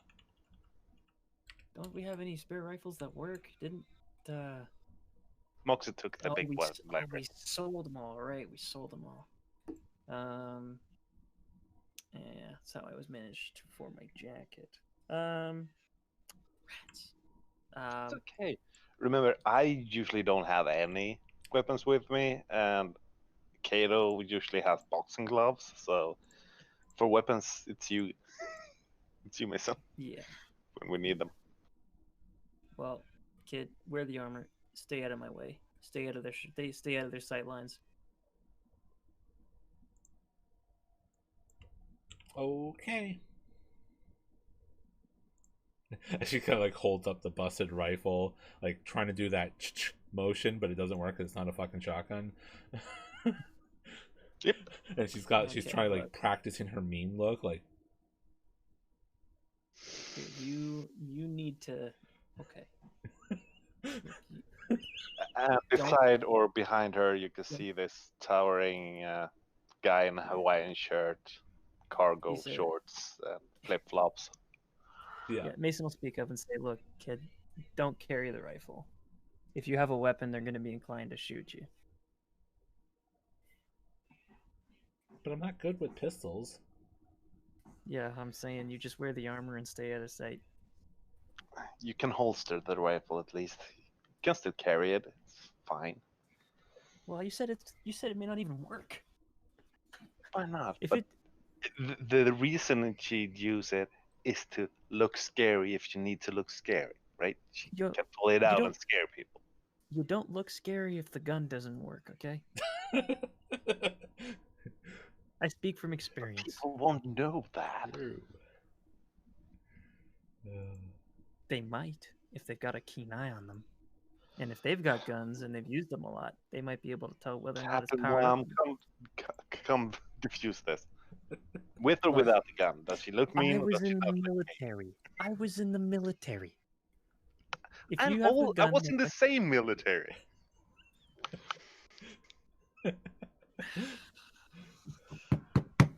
hate that you were in the military. Mason's not winning arguments today. No. Everyone calm down. Everyone calm down. We're No. not here to.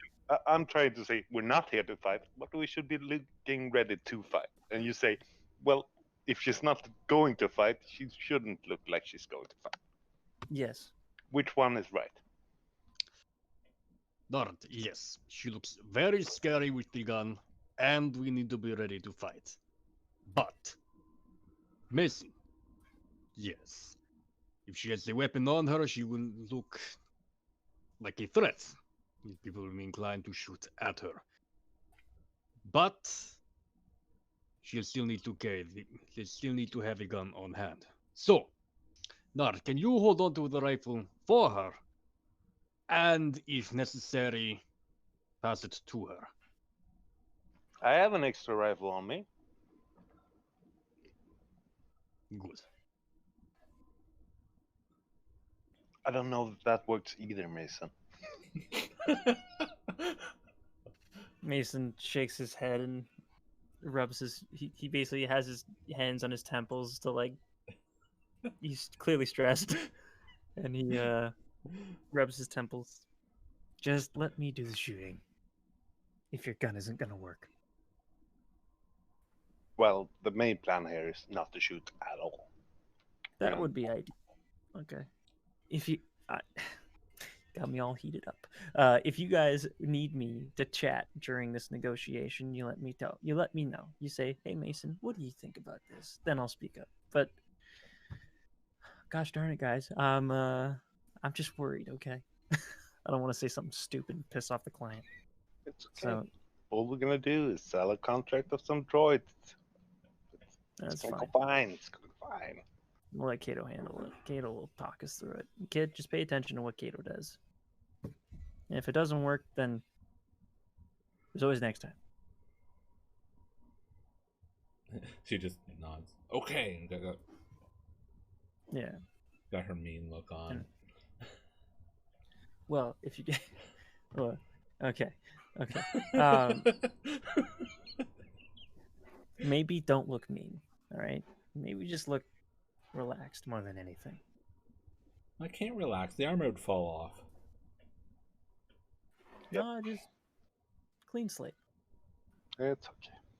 Because if you walk in there like looking like you want to beat somebody up, you're gonna give people the wrong impression. And I can usually, only shoot so many guys at once, you know.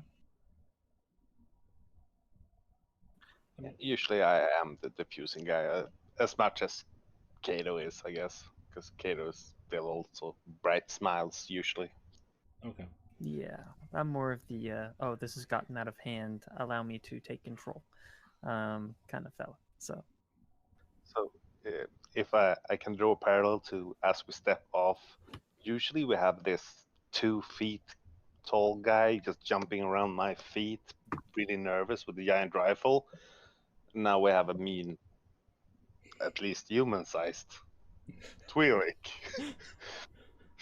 looking mean. So I don't know if Well. we upgrade it, but it's still the same formation. Well, let's do a quick roll of the piloting into the asteroid field. See if anything special comes of that before we get to the grand arrival. Sure. So give me an average piloting space. 2 purple piloting space. I'm the best. 3 success. Oh, sorry. There you go, chat. All right. Yeah, 3 successes. Yeah, it's pretty much easy peasy. No advantages, so there's not really any extra fluff I was gonna potentially give you. But yeah, you pilot through it steadily and easily. Not even close calls. Like, you just ease through it all. This is, you're not under duress, so this is just, I mean, hell, you maybe freestyle something, some cool stunt or something around the thing. Yeah. Couple flips, couple Yeah. barrel rolls. Yeah, no big deal.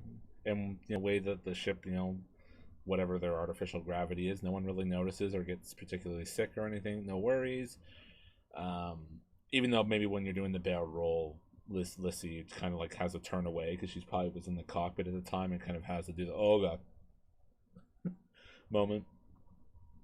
But yeah, you get through, and as you get through, you gradually get to where there's a collection of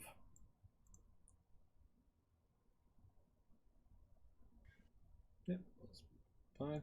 You get to where a collection of small craft, shuttles, fighters, freighter, somewhat larger freighters are now kind of around, and some are docked with the base here on the integrated into an asteroid. And it's actually surprisingly nice. You got the nice glacious domes and whatnot. It's got this surprisingly not dirty underworld sneaky feel to it. It actually seems surprisingly kind of pseudo pleasant, sort of, maybe kind of what, I don't know. So depending on what your expectations were, this is either a bit of a surprise or just another day. It's just kind of like, okay, whatever. And yeah, you're able to find basically a parking spot in a main landing zone under basically through one of the I guess it'd basically be one of the domes. And sure enough, you see also as you're landing, there's all the shuttles and stuff. There's a Republic one. There's a mostly black one. There's again some other starfighters and other such thing. And a lot of people are still. It seems like most people have just kind of more or less gotten here. They're all just kind of starting to congregate and whatnot. So it's not like you're late or early. You're basically just on time. You settle down, lower the ramp, and yeah, you guys can depart. And then that's where I think Nard was getting to with the kind of the formation is now, instead of skimpering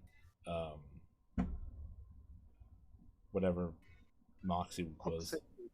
What was it? It was a I forget his species again. rabbit. Yeah, I forget the Kushaban. Yeah, so instead of that, now you have Lissy around. And did she end up? Did you keep the rifle from her, or are you letting her hold it? I have an extra, and she has one too. If she wants to hold it, she can hold it. But we told her to keep it shield, like. Yeah. Funny thing. When as you guys step down the ramp and whatnot and are getting into the group, she just goes up and just goes, pew, pew! And she looks and goes, well, it works. And then looks at the two of you.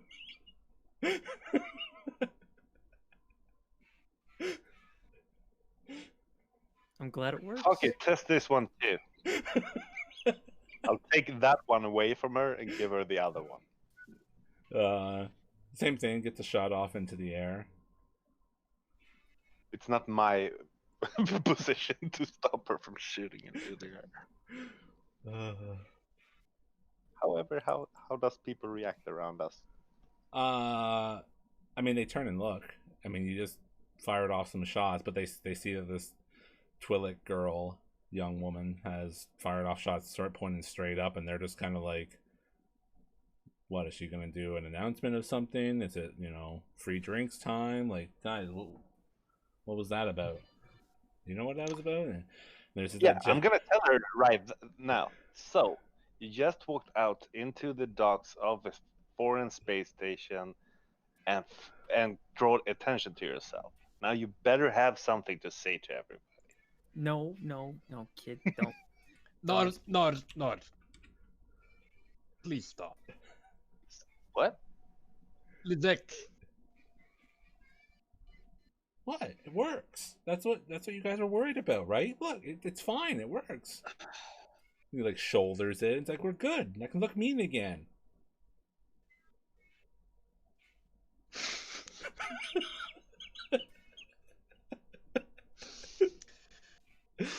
I'm sorry.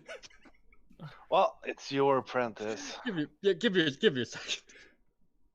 And we were all wondering where the comedy in Star Wars had gone for some of our sessions. Nathan stares at her and just. Do you know what the word subtlety means? Yeah. Lizek, first lesson. Try not to just shoot blasters into the air in crowded places.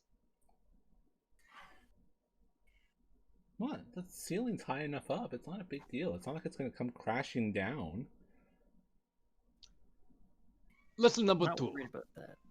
Do not tempt fate. Where you can help it. Yeah, that part I think she kind of like paused and goes, "Oh, true. Okay." You might want to write this shit down, kid.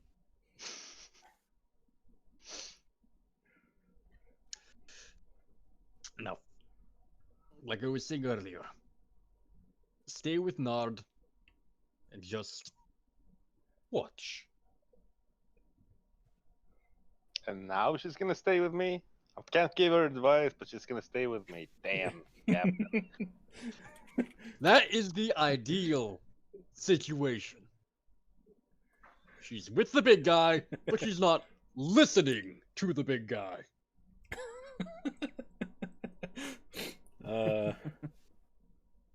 Fair enough. So yeah, that more or less keeps her in line for now. And so you guys can proceed through the hangar, or this hangar dome, still a hangar. As people are attending to their ships and whatnot, getting a chance to assess their situation of their last flight. Some people looks like they came in kind of not in very good shape. You know, I think some of the some of those those small knit ambitious groups are coming in on ships that are more beat up and more poorly maintained than your guys' is. That's possible.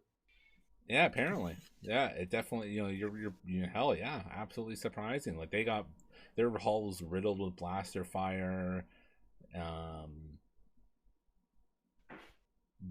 Maybe even one of the engines is still kind of sparking and sputtering because they can't even fully go on. So they basically came in under one engine in the case of some of them. A couple of these ambitious guys are very ambitious. They're probably shouldn't be here. It's basically like, well, kind of like Lissy in a way, right? Like someone who's like trying to get in on the underworld business who doesn't really fit into the rest of the setting at all.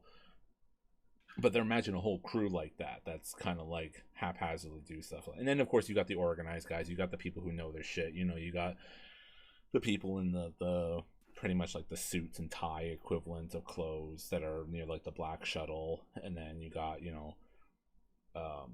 what you're kind of assuming are probably the Cabal people, but they're moving already further in, but they're calm and collected, and they're maybe even like you can hear the low whispers of some jokes at the expense of those ambitious groups that are coming here that are way in over their head.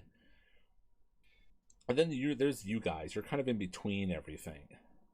And I think some of the groups are just kind of like when they kind of catch sight of you and your ship and whatnot, and there's kind of like they processing who you are, and then it finally dawns on there's that light bulb moment, and then they're just like, wait, what the fuck are they doing here?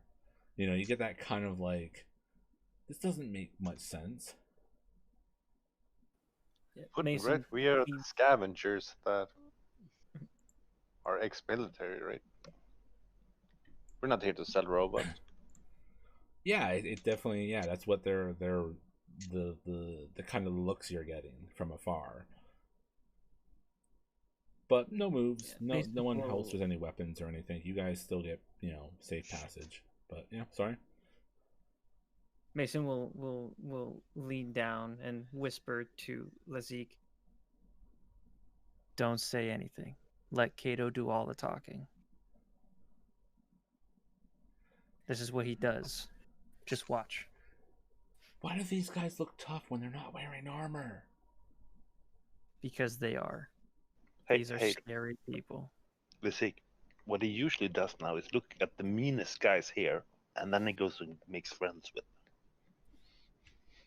Does he? How do you do that? It's Don't, watch. It's gonna be awesome. Nard, don't make Kato do something he doesn't have to do. I'm not making him do anything. We're just watching him as he does it.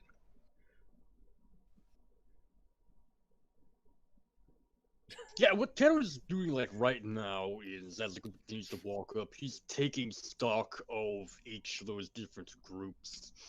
And yeah, like the ones you talked about, where it is the overly ambitious ones, he's very much got like mentally not quite writing them off, but yeah, no, these aren't the ones we are competing against.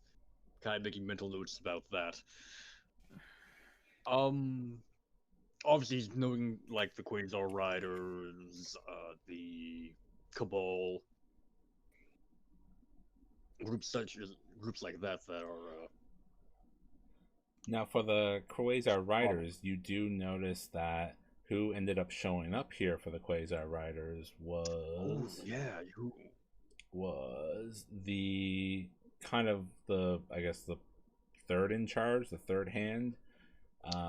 His name is Rayos. He's a Wookiee male. Okay.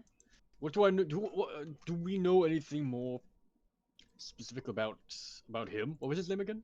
Rayos? I'll put it into roll 20.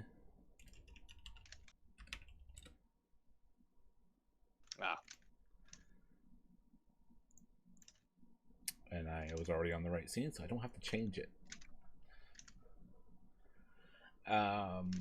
So you, I think actually probably when it comes down to it, you've had more run-ins with him when it comes to the Quasar Riders. Like, there's the leader, there's the second hand, but you don't run into them too often because they obviously they don't do the menial jobs or whatever. They stay where their like base or headquarters or whatever is. So they're the ones that deal with things from afar. You may have heard some comms before from the second in command, but that it's always kind of been that. Like, the only person you've actually seen in person when it comes to reasonably big jobs is the Wookiee. So this is the dude that, like, there's recognition.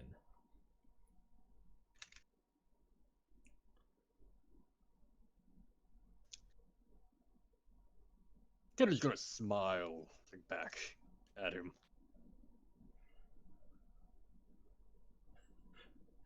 Yeah, and then there's just that kind of. Maybe it was like he was in like a conversation and then kind of like stopped and just kind of like did that pathing stare as you guys are moving through the hangar.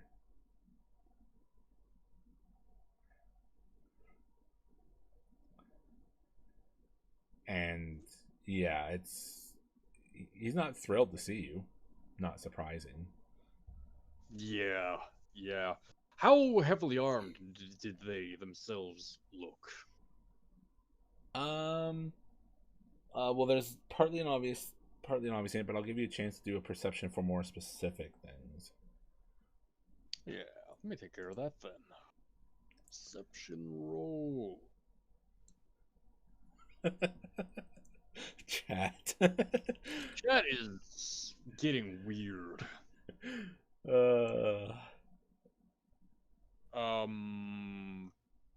What average? Yeah, that's yeah.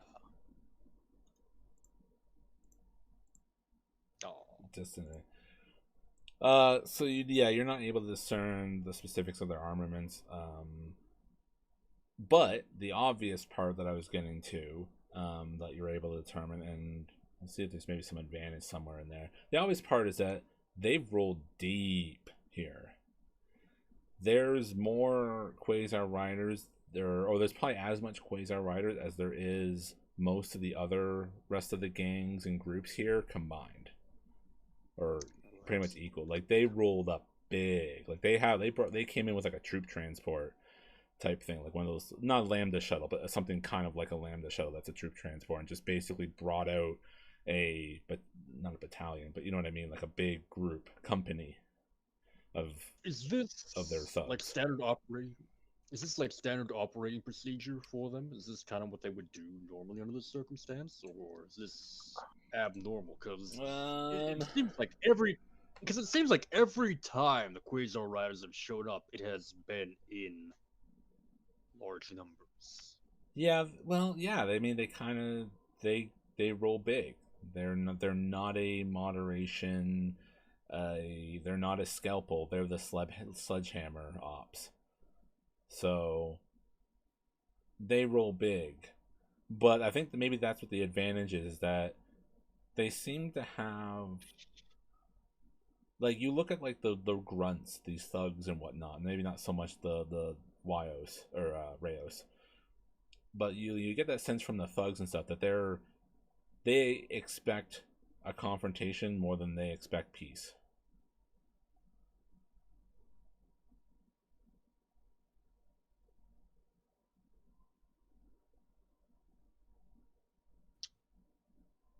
Kenri's gonna try and negotiate like the movement of his little crowd to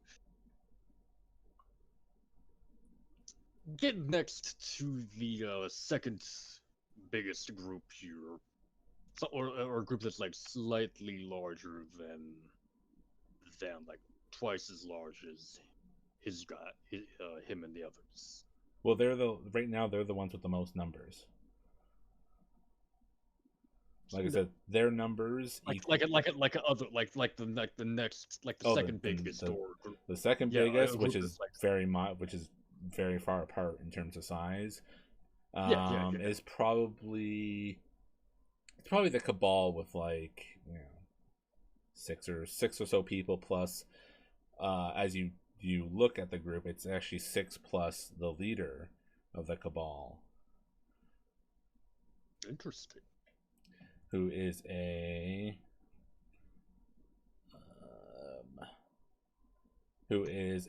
Mandalorian. Well, I guess you wouldn't notice, but a human male. But I always slipped and spoiled it. So maybe there's something about his. What would give it away? He's got like that. Not the helmet. Nordic Mandalorian look. Yeah, that rugged warrior thing to him. No. Maybe he has like a visor that has the pattern of the helmets they normally wear, but it's just like a visor to it. It's not like he's wearing a full like headpiece, but there maybe is something about that tone. But yeah, you see the father basically that, you know, that heads up the Cabal. But he's relatively in the more suit and tie-ish type look with the rest of his half dozen bodyguards.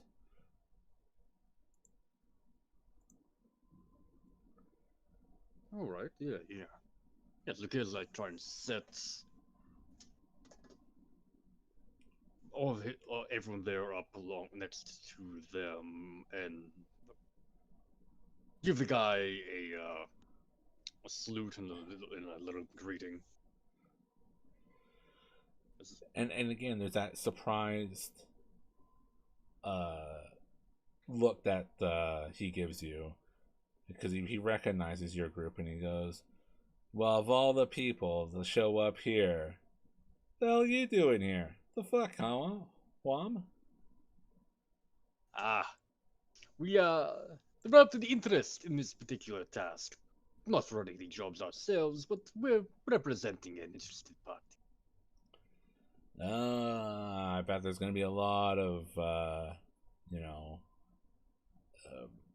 proxies going to be around here. Yeah, all right. Yeah, okay, I guess that makes a lot of sense. Perhaps that these, and you like motion to like one of the ragtag groups. Perhaps that's what some of these types are doing themselves. Yeah. Yeah, you know, I'm kind of betting, and he points out a couple of them. They definitely are. And he's kind of like judging them with his like this like very keen sense.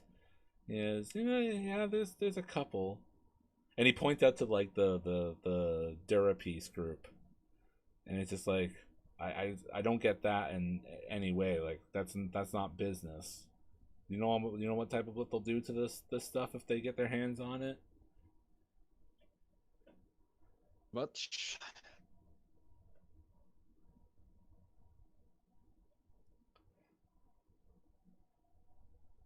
Sorry, try to say it again, Mark.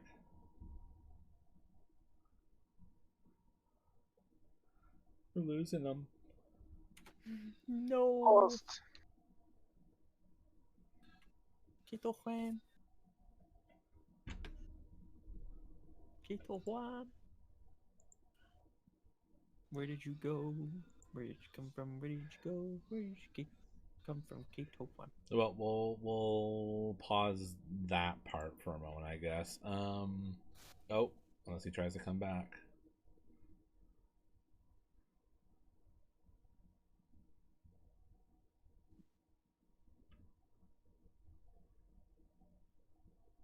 Everyone cross their fingers.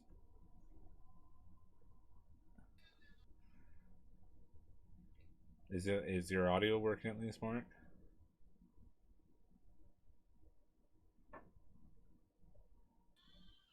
Nope, he dead, Jim.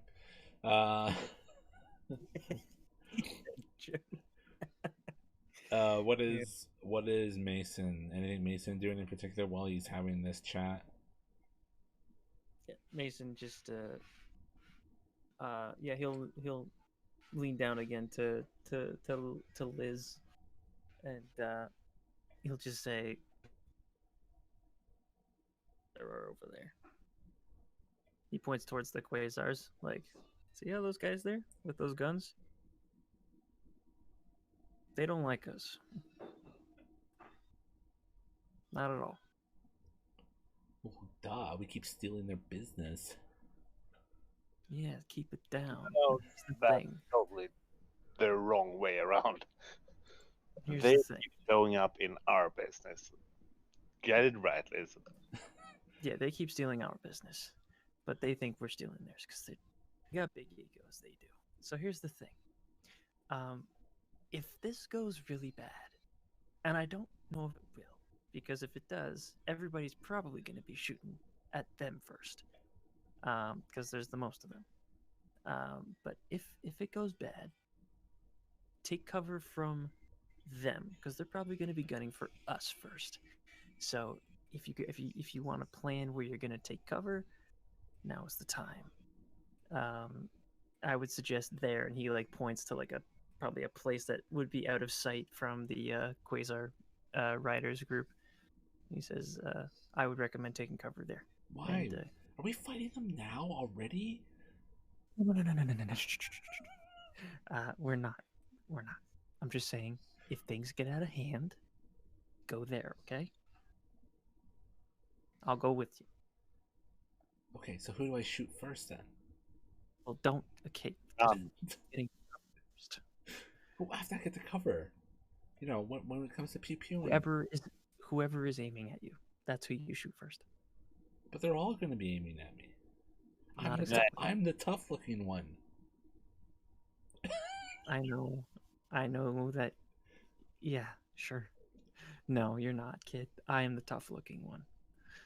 But you're next in line, that's for sure. So, thing is, whoever's shooting it, you and I, that's who you shoot. Oh, okay.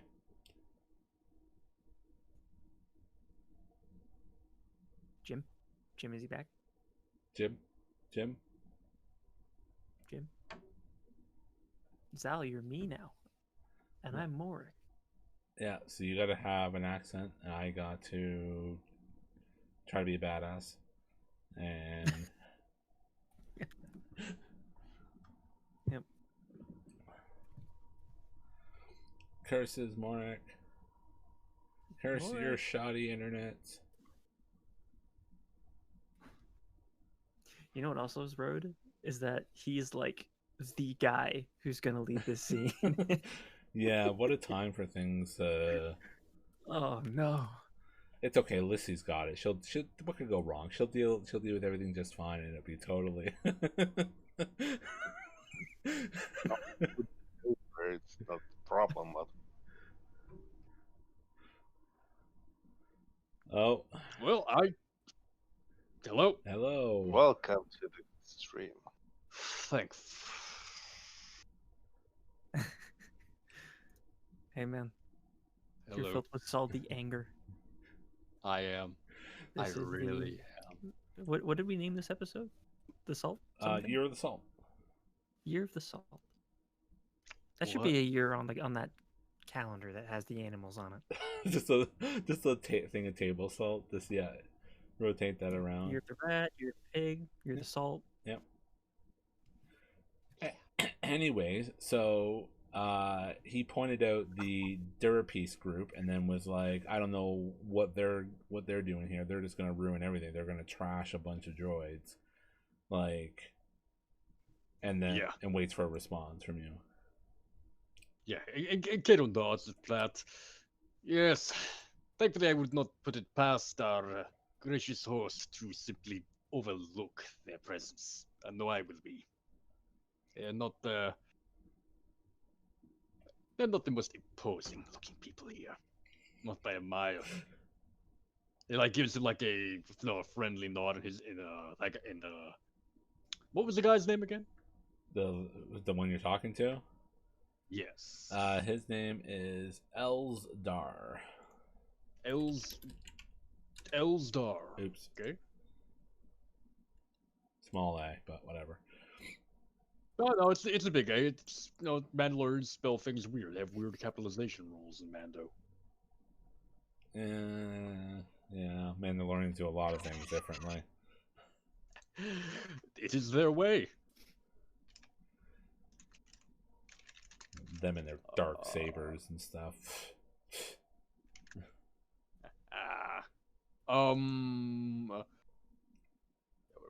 What did I say there? Yeah, no. So like, as he's like saying, they don't look that intimidating, especially compared to some people here. He's like giving kind of a friendly, nod in the direction of the Mandalorian, like, got a respectful thing. Yeah. And then, sure enough, he looks over at the Quasars and he goes, "Kid couldn't even show up to a proper deal."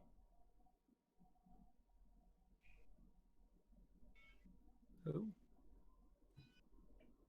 Mason will speak up. Kid.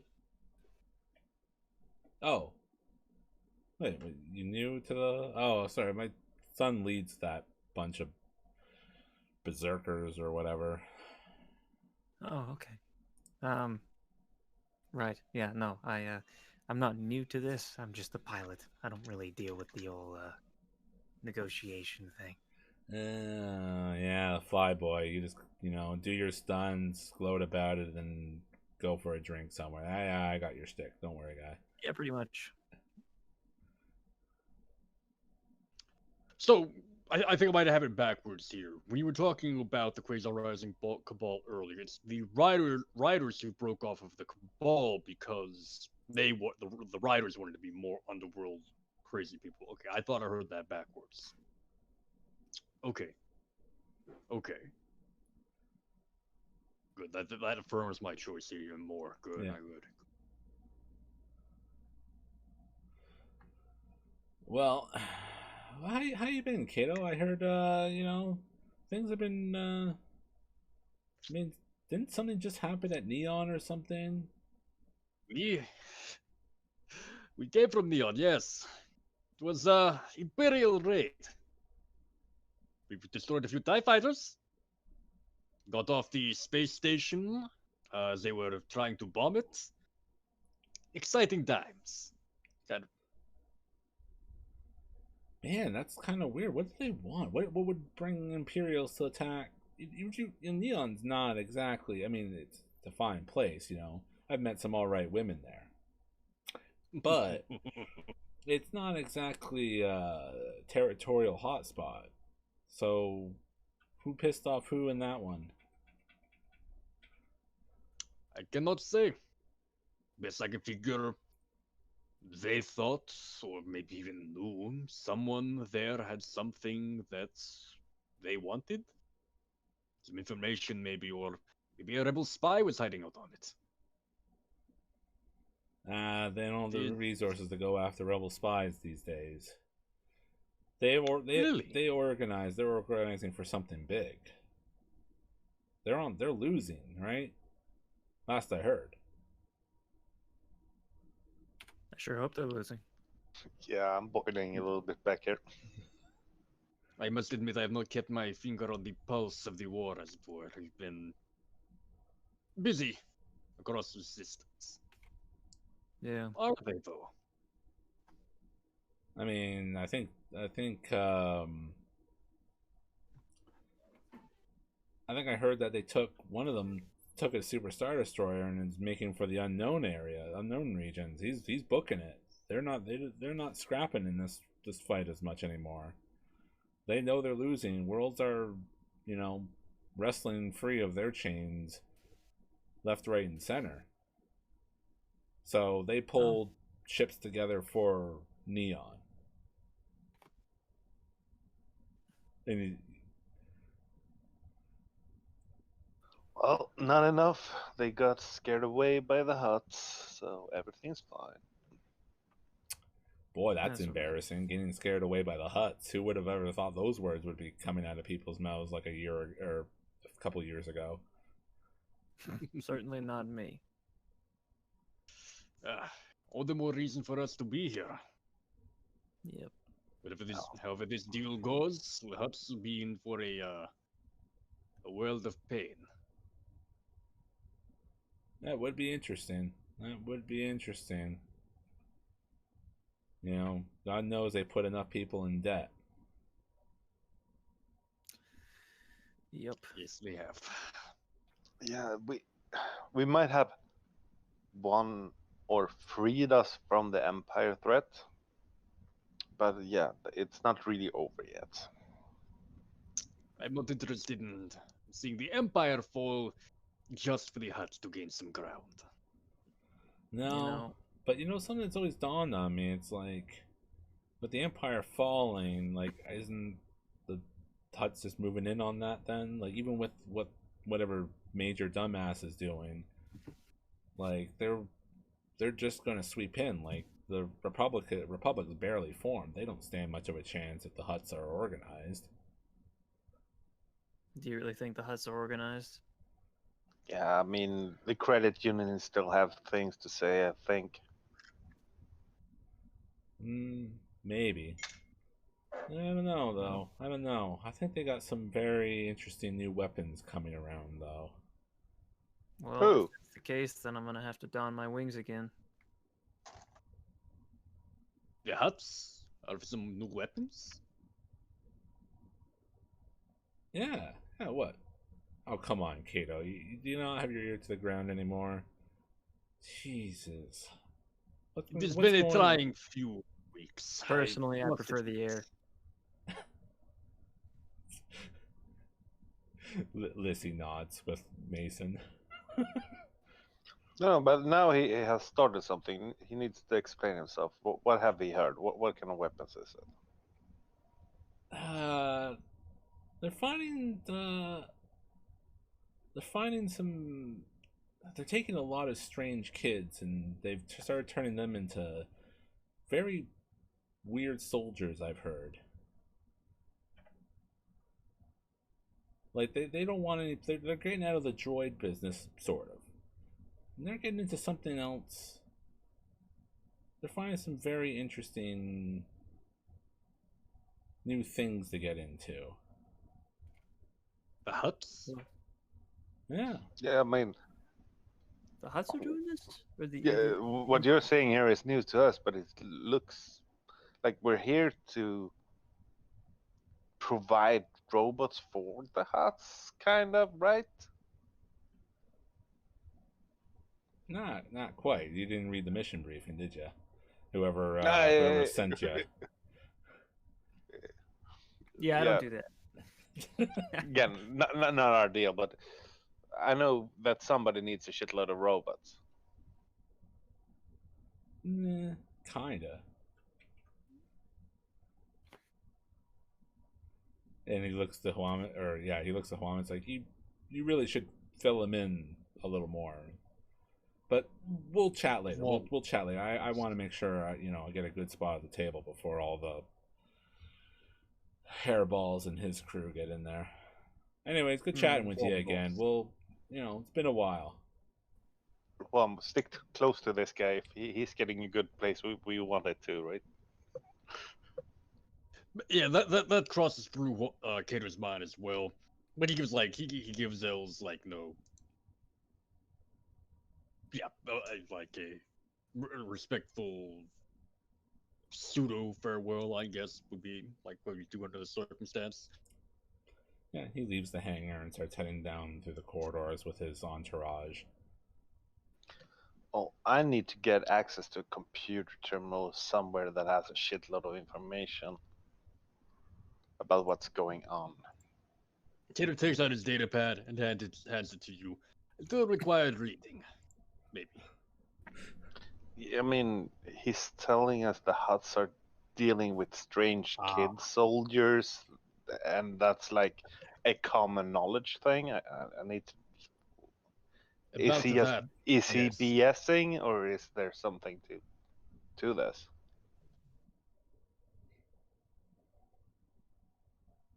I do not know, but it is something we will need to look into.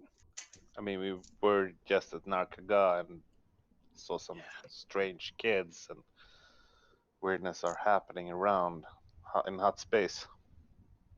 Yeah, although Kid Hood seemed like a pretty well-intentioned individual, though. He did. He did. I doubt he is in cahoots with them. Yeah, but we also heard the rumor. Our friend. What was his name? The one that's the same race as me. Oh, your pal. Yeah, he was about to make a big deal with with slaves, right? We should maybe have looked in a little more to who wants what, right? Yeah, is the Black Sun affiliated with the Huts? No, they aren't. They're a separate cartel. But if they are doing business with them, we might need to go back and talk with him. Maybe they're friends. I don't know. Maybe something happened. And also, yeah, just those few words that he said just put the whole we're getting free from the Empire and starting to making a stepping stone for ourselves, right? But is there a new big global war happening now where the Huts is going to take over territory in space?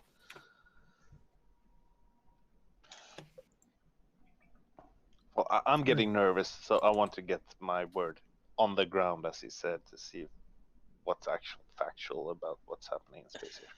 Yeah.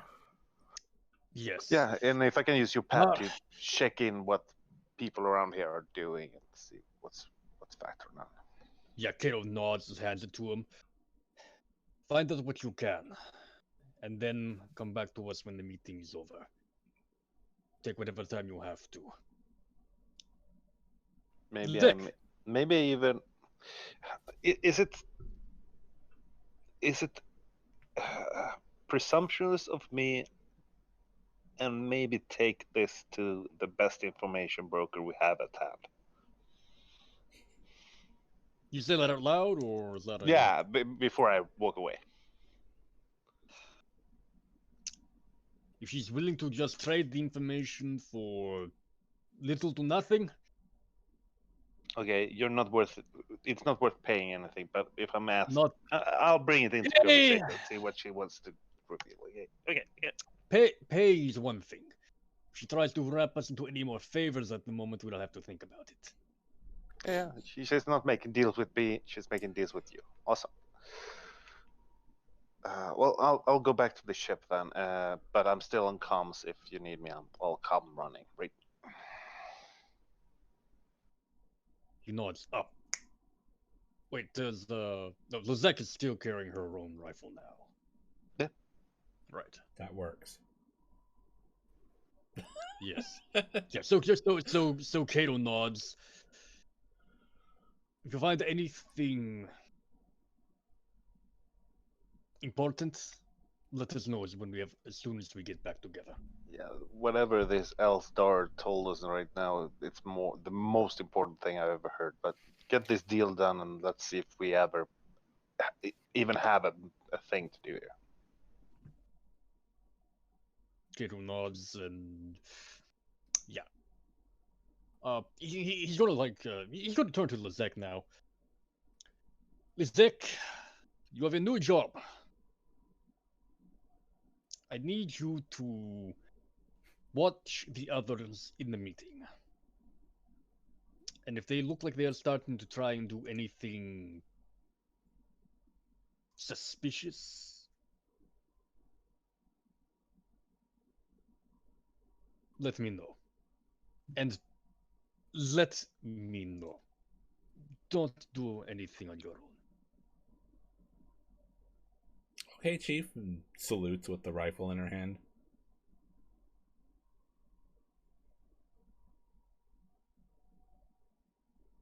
I know his screen just froze, but I just imagine him just staring with spite at the Yep. camera. Yeah. Yeah. Mason looks at her and says, "Yeah, don't do anything stupid." No, that's what we have Mason for. To do stupid That's right. things. Yeah. That's right. Don't take my job. I am the guy who does the stupid things around here. So you gotta be one of the smart people. Capiche? Well, I can't be the apprentice of stupid? I mean, sure you can, but even a stupid guy knows when not to shoot somebody. Oh, I don't want to shoot anybody. I just want to hold the gun. Okay, well, just hold the gun, but don't shoot anybody.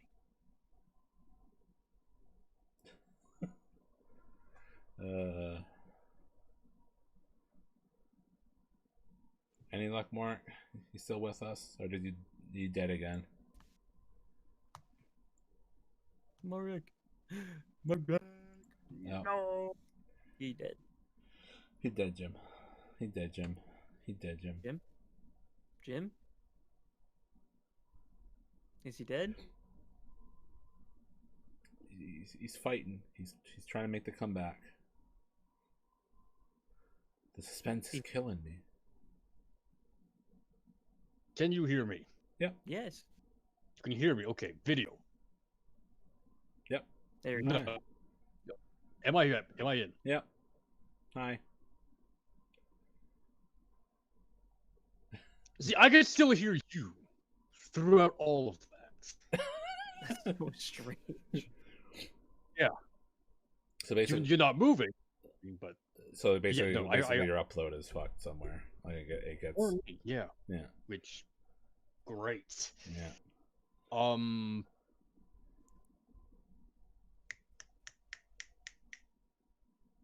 words were said to Lizik.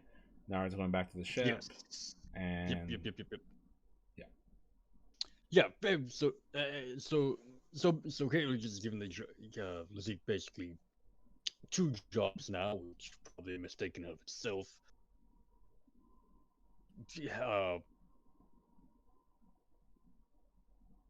God damn it. the timing. No. Deuces. He's out. He should have held up 3 because it would have been the 3rd time, and he could have like had that perfect sync of just been like 3rd time my internet screwed me. Yep. Yep. Oh, we just need him to hang on for 13 more minutes. Yep. Just a little bit. Get a good wave. Mark, if you have the stream open, close it. Yeah. I don't think he had it open before, but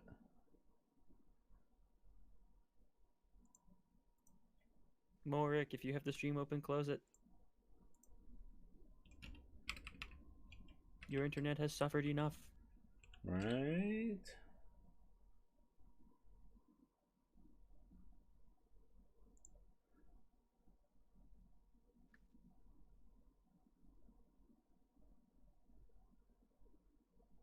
Did that the first time it happened. Cool.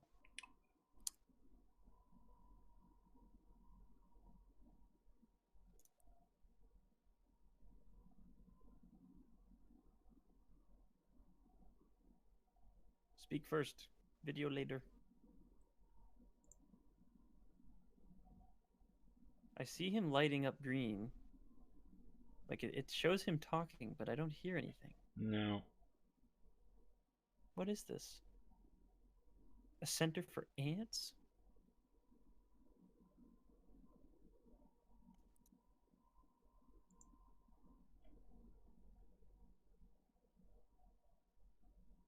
Come on, Discord. Come on, internet. While we're waiting on him for a moment, I'm going to do something I meant to do earlier because someone had done some gift subs. Oh, really? Not today. It was 2 days ago. Oh, nice. High-end content always. 10 out of 10. Boys.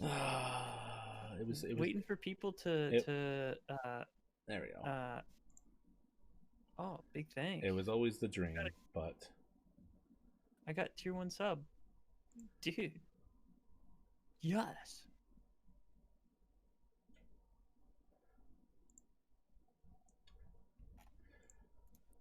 I was going to do get sub matching for New Year's, and then no one really took up the offer. Then Landros kind of did it really belatedly, so I was like, "Fuck it, I'll do it."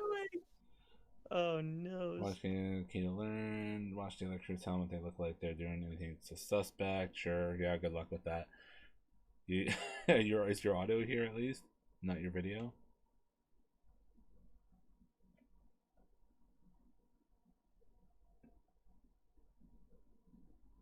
I'm assuming you fully closed or restarted Discord, right?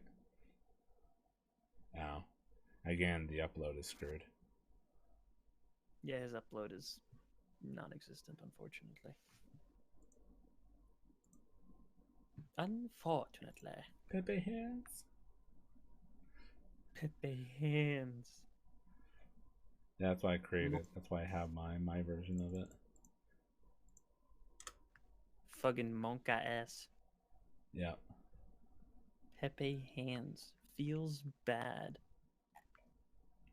Give them a little bit more moment, but we may just end up cutting early because we won't try to drag this through unnecessarily. Yeah. God damn it. Such is a reasonable proposition. God damn it, internet. You took good. You took good for your owner. Are you too good to let him speak?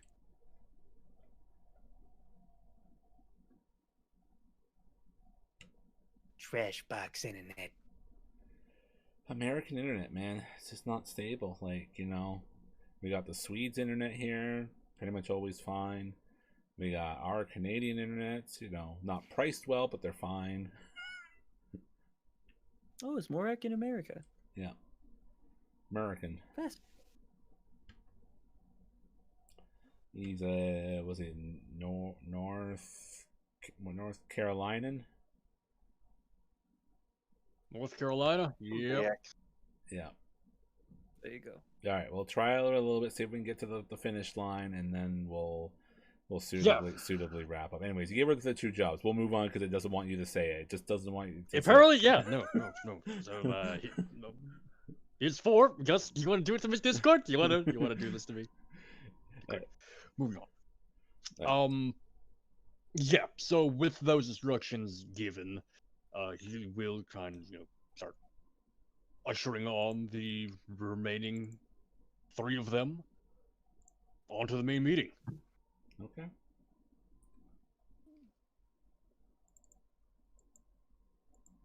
Let's see something. Is there anything notable about the space station itself as we're going through it? Roll me 2 purple perception. Rolls.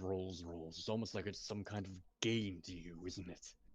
Well, we have to roll dice eventually. We can't just RP the whole session. I mean, what would that be like? Oh. Everybody. What would it be like, Kazal? What would it be like?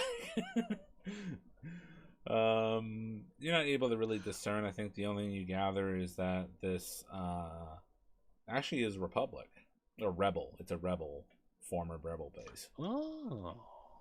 Okay. Quite old, quite Of course, well, yeah. Yeah, it's gone through the years. It seems like it was set up probably a good number of years ago, at least a decade. It's definitely hit double digits in terms of age. It's not recent by any stretch of the imagination, which obviously explains why the rebels would hold the meeting here, because it's somewhat familiar territory. I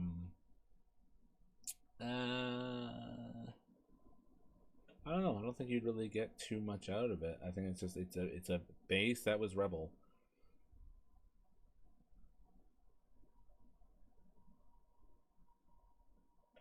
All right. But you guys proceed into the along into basically they've kind of turned. You get through like a set of big doors, and you get kind of to a big. It's like in the center of the base. It looks like it was like a main like operations center, but it's been minimalized in terms of any actual functionality here. It seems like they basically have just knocked out a bunch of computer stations and whatnot, and set up a big giant table. And it's a pretty big room overall, and it's got like maybe like a couple rings of path in between banks of either support structures or computers or whatnot before it gets into that center pond, sort of down, like it's inset into it basically. And that's where they have like the big meeting table, kind of where the like an operations command area was. And they've just basically retrofitted that into it. So it's basically like, I mean, they were smart. I mean, they've run this and asked people to come to a room that isn't compact, is not narrow. It's pretty big. It's pretty wide open. And it's got it's got probably like big doors on like 3 sides of it. So it's got, it's tactically very sound for the Republic side of things.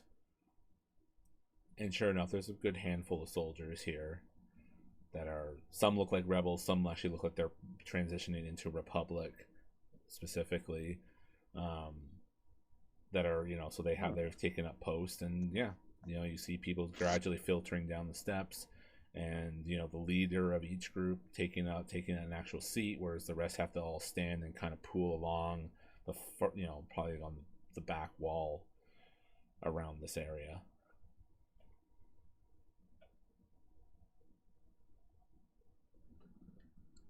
All right.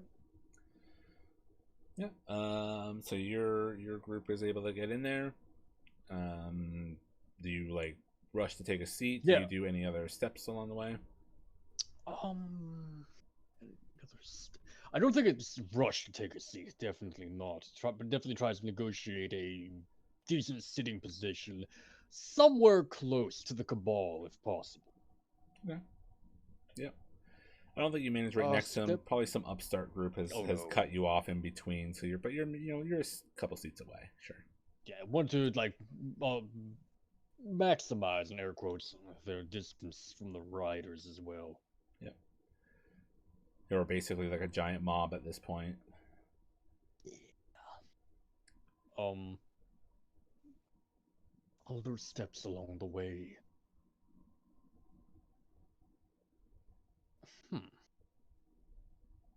Like, do you announce yourself type of thing, or do you just go in and take a seat? Like, what's Kato's MO in a social gathering?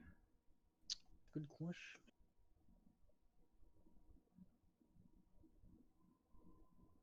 I don't think he says anything, right? Doesn't like, hey everyone, I'm here now. No. But he does. I think he. Magua friends, it is I, Kato Wam. But no. But he does, I think,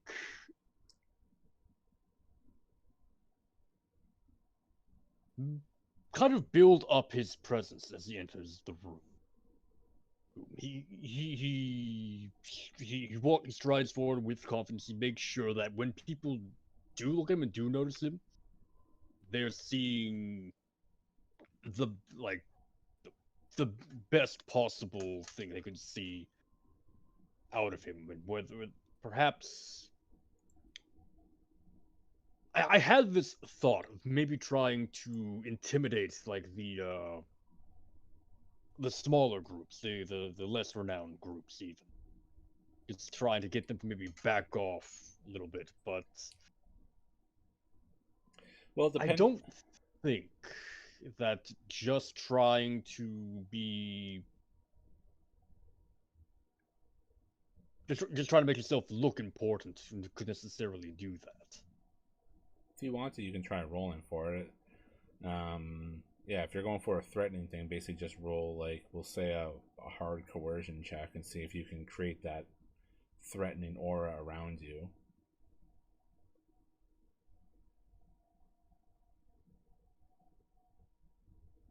But if you want to go Alternate idea. Or if you want to go Alternate idea. Sure.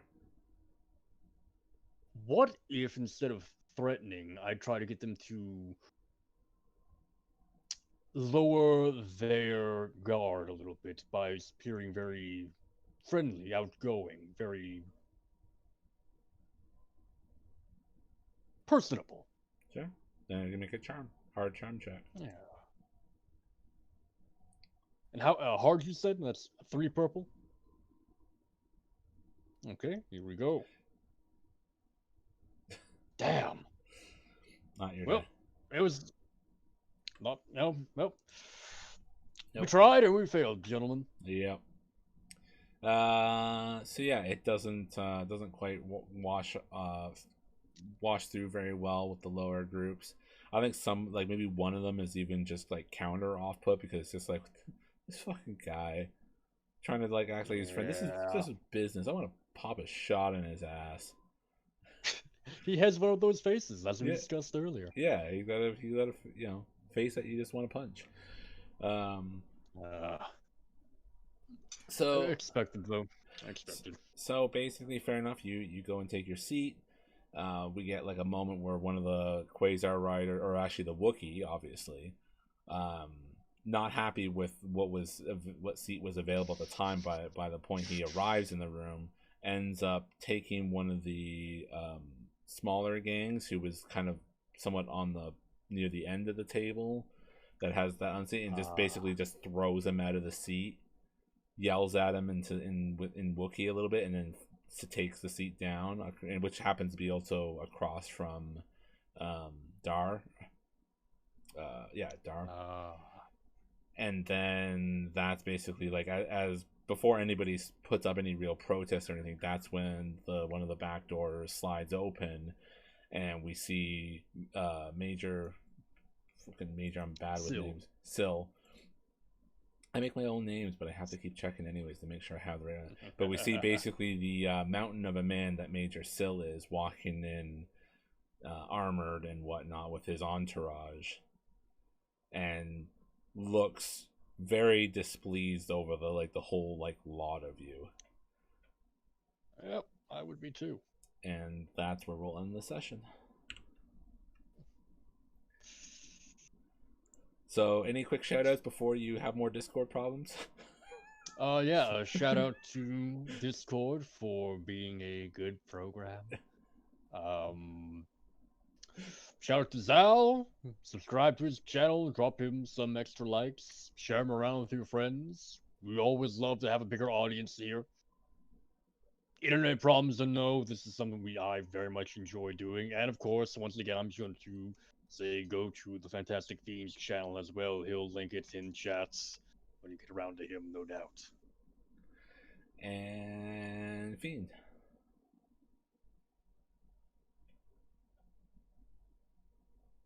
You're muted. You're muted, man. Follows Algary.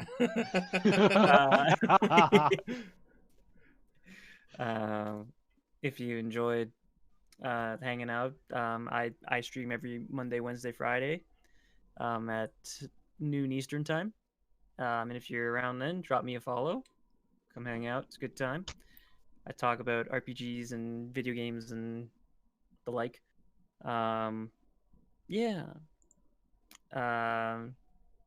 That's it. Follow Zal, follow me. Hope you had a good time. If you did, come back. This is an ongoing series. We got lots of VODs. You can go back and watch them. It's a good time. I do need to get should probably get them up on YouTube because I realize VODs only store for a certain amount of time, and that information Yes. never really stuck to my head. So whoops. But I hope the first episode still exists. It Ah, Crazy maniac. Yeah, we're probably gonna make some cool YouTube videos with all what's happening and what has happened. I gotta figure out how to make YouTube work. I don't know how like that stuff That's okay. is for video editing. Probably have to get a program for that or something. God damn it! I was hoping not to have to go into it, but since it doesn't, yeah. Anyways, anyways, Happy New Year! As I said at the start of the stream, welcome to more continued madness as it turns out. Because when 2021 didn't roll around, it's not like the whole world was just washed clean as much as we were all kind of hoping. I mean, it was looking good all right for a little bit there, and then things, which I won't go into because we're not going to go into all that bullshit. But anyways, I'm glad you all were being here. I'm glad you all enjoyed it. I hope you're having fun as much as we are playing Star Wars. I think we're all enjoying it, aside from someone having internet problems, but you know, she should not be named. I think that was a great session. Lots of good stuff that came from it. Kind of hashtag sorry not sorry for Liz's humor. You know, it's sometimes a taste, but you know, I just couldn't resist. It just made so much sense. It really did. It was just like it had to be done. And anyways, I will be back Wednesday. Hopefully, well, probably with Wild West. I need to fix things, and hopefully very soon we'll be seeing me on No Pixel. So anyways, you guys have a great day. Bye. Cheers.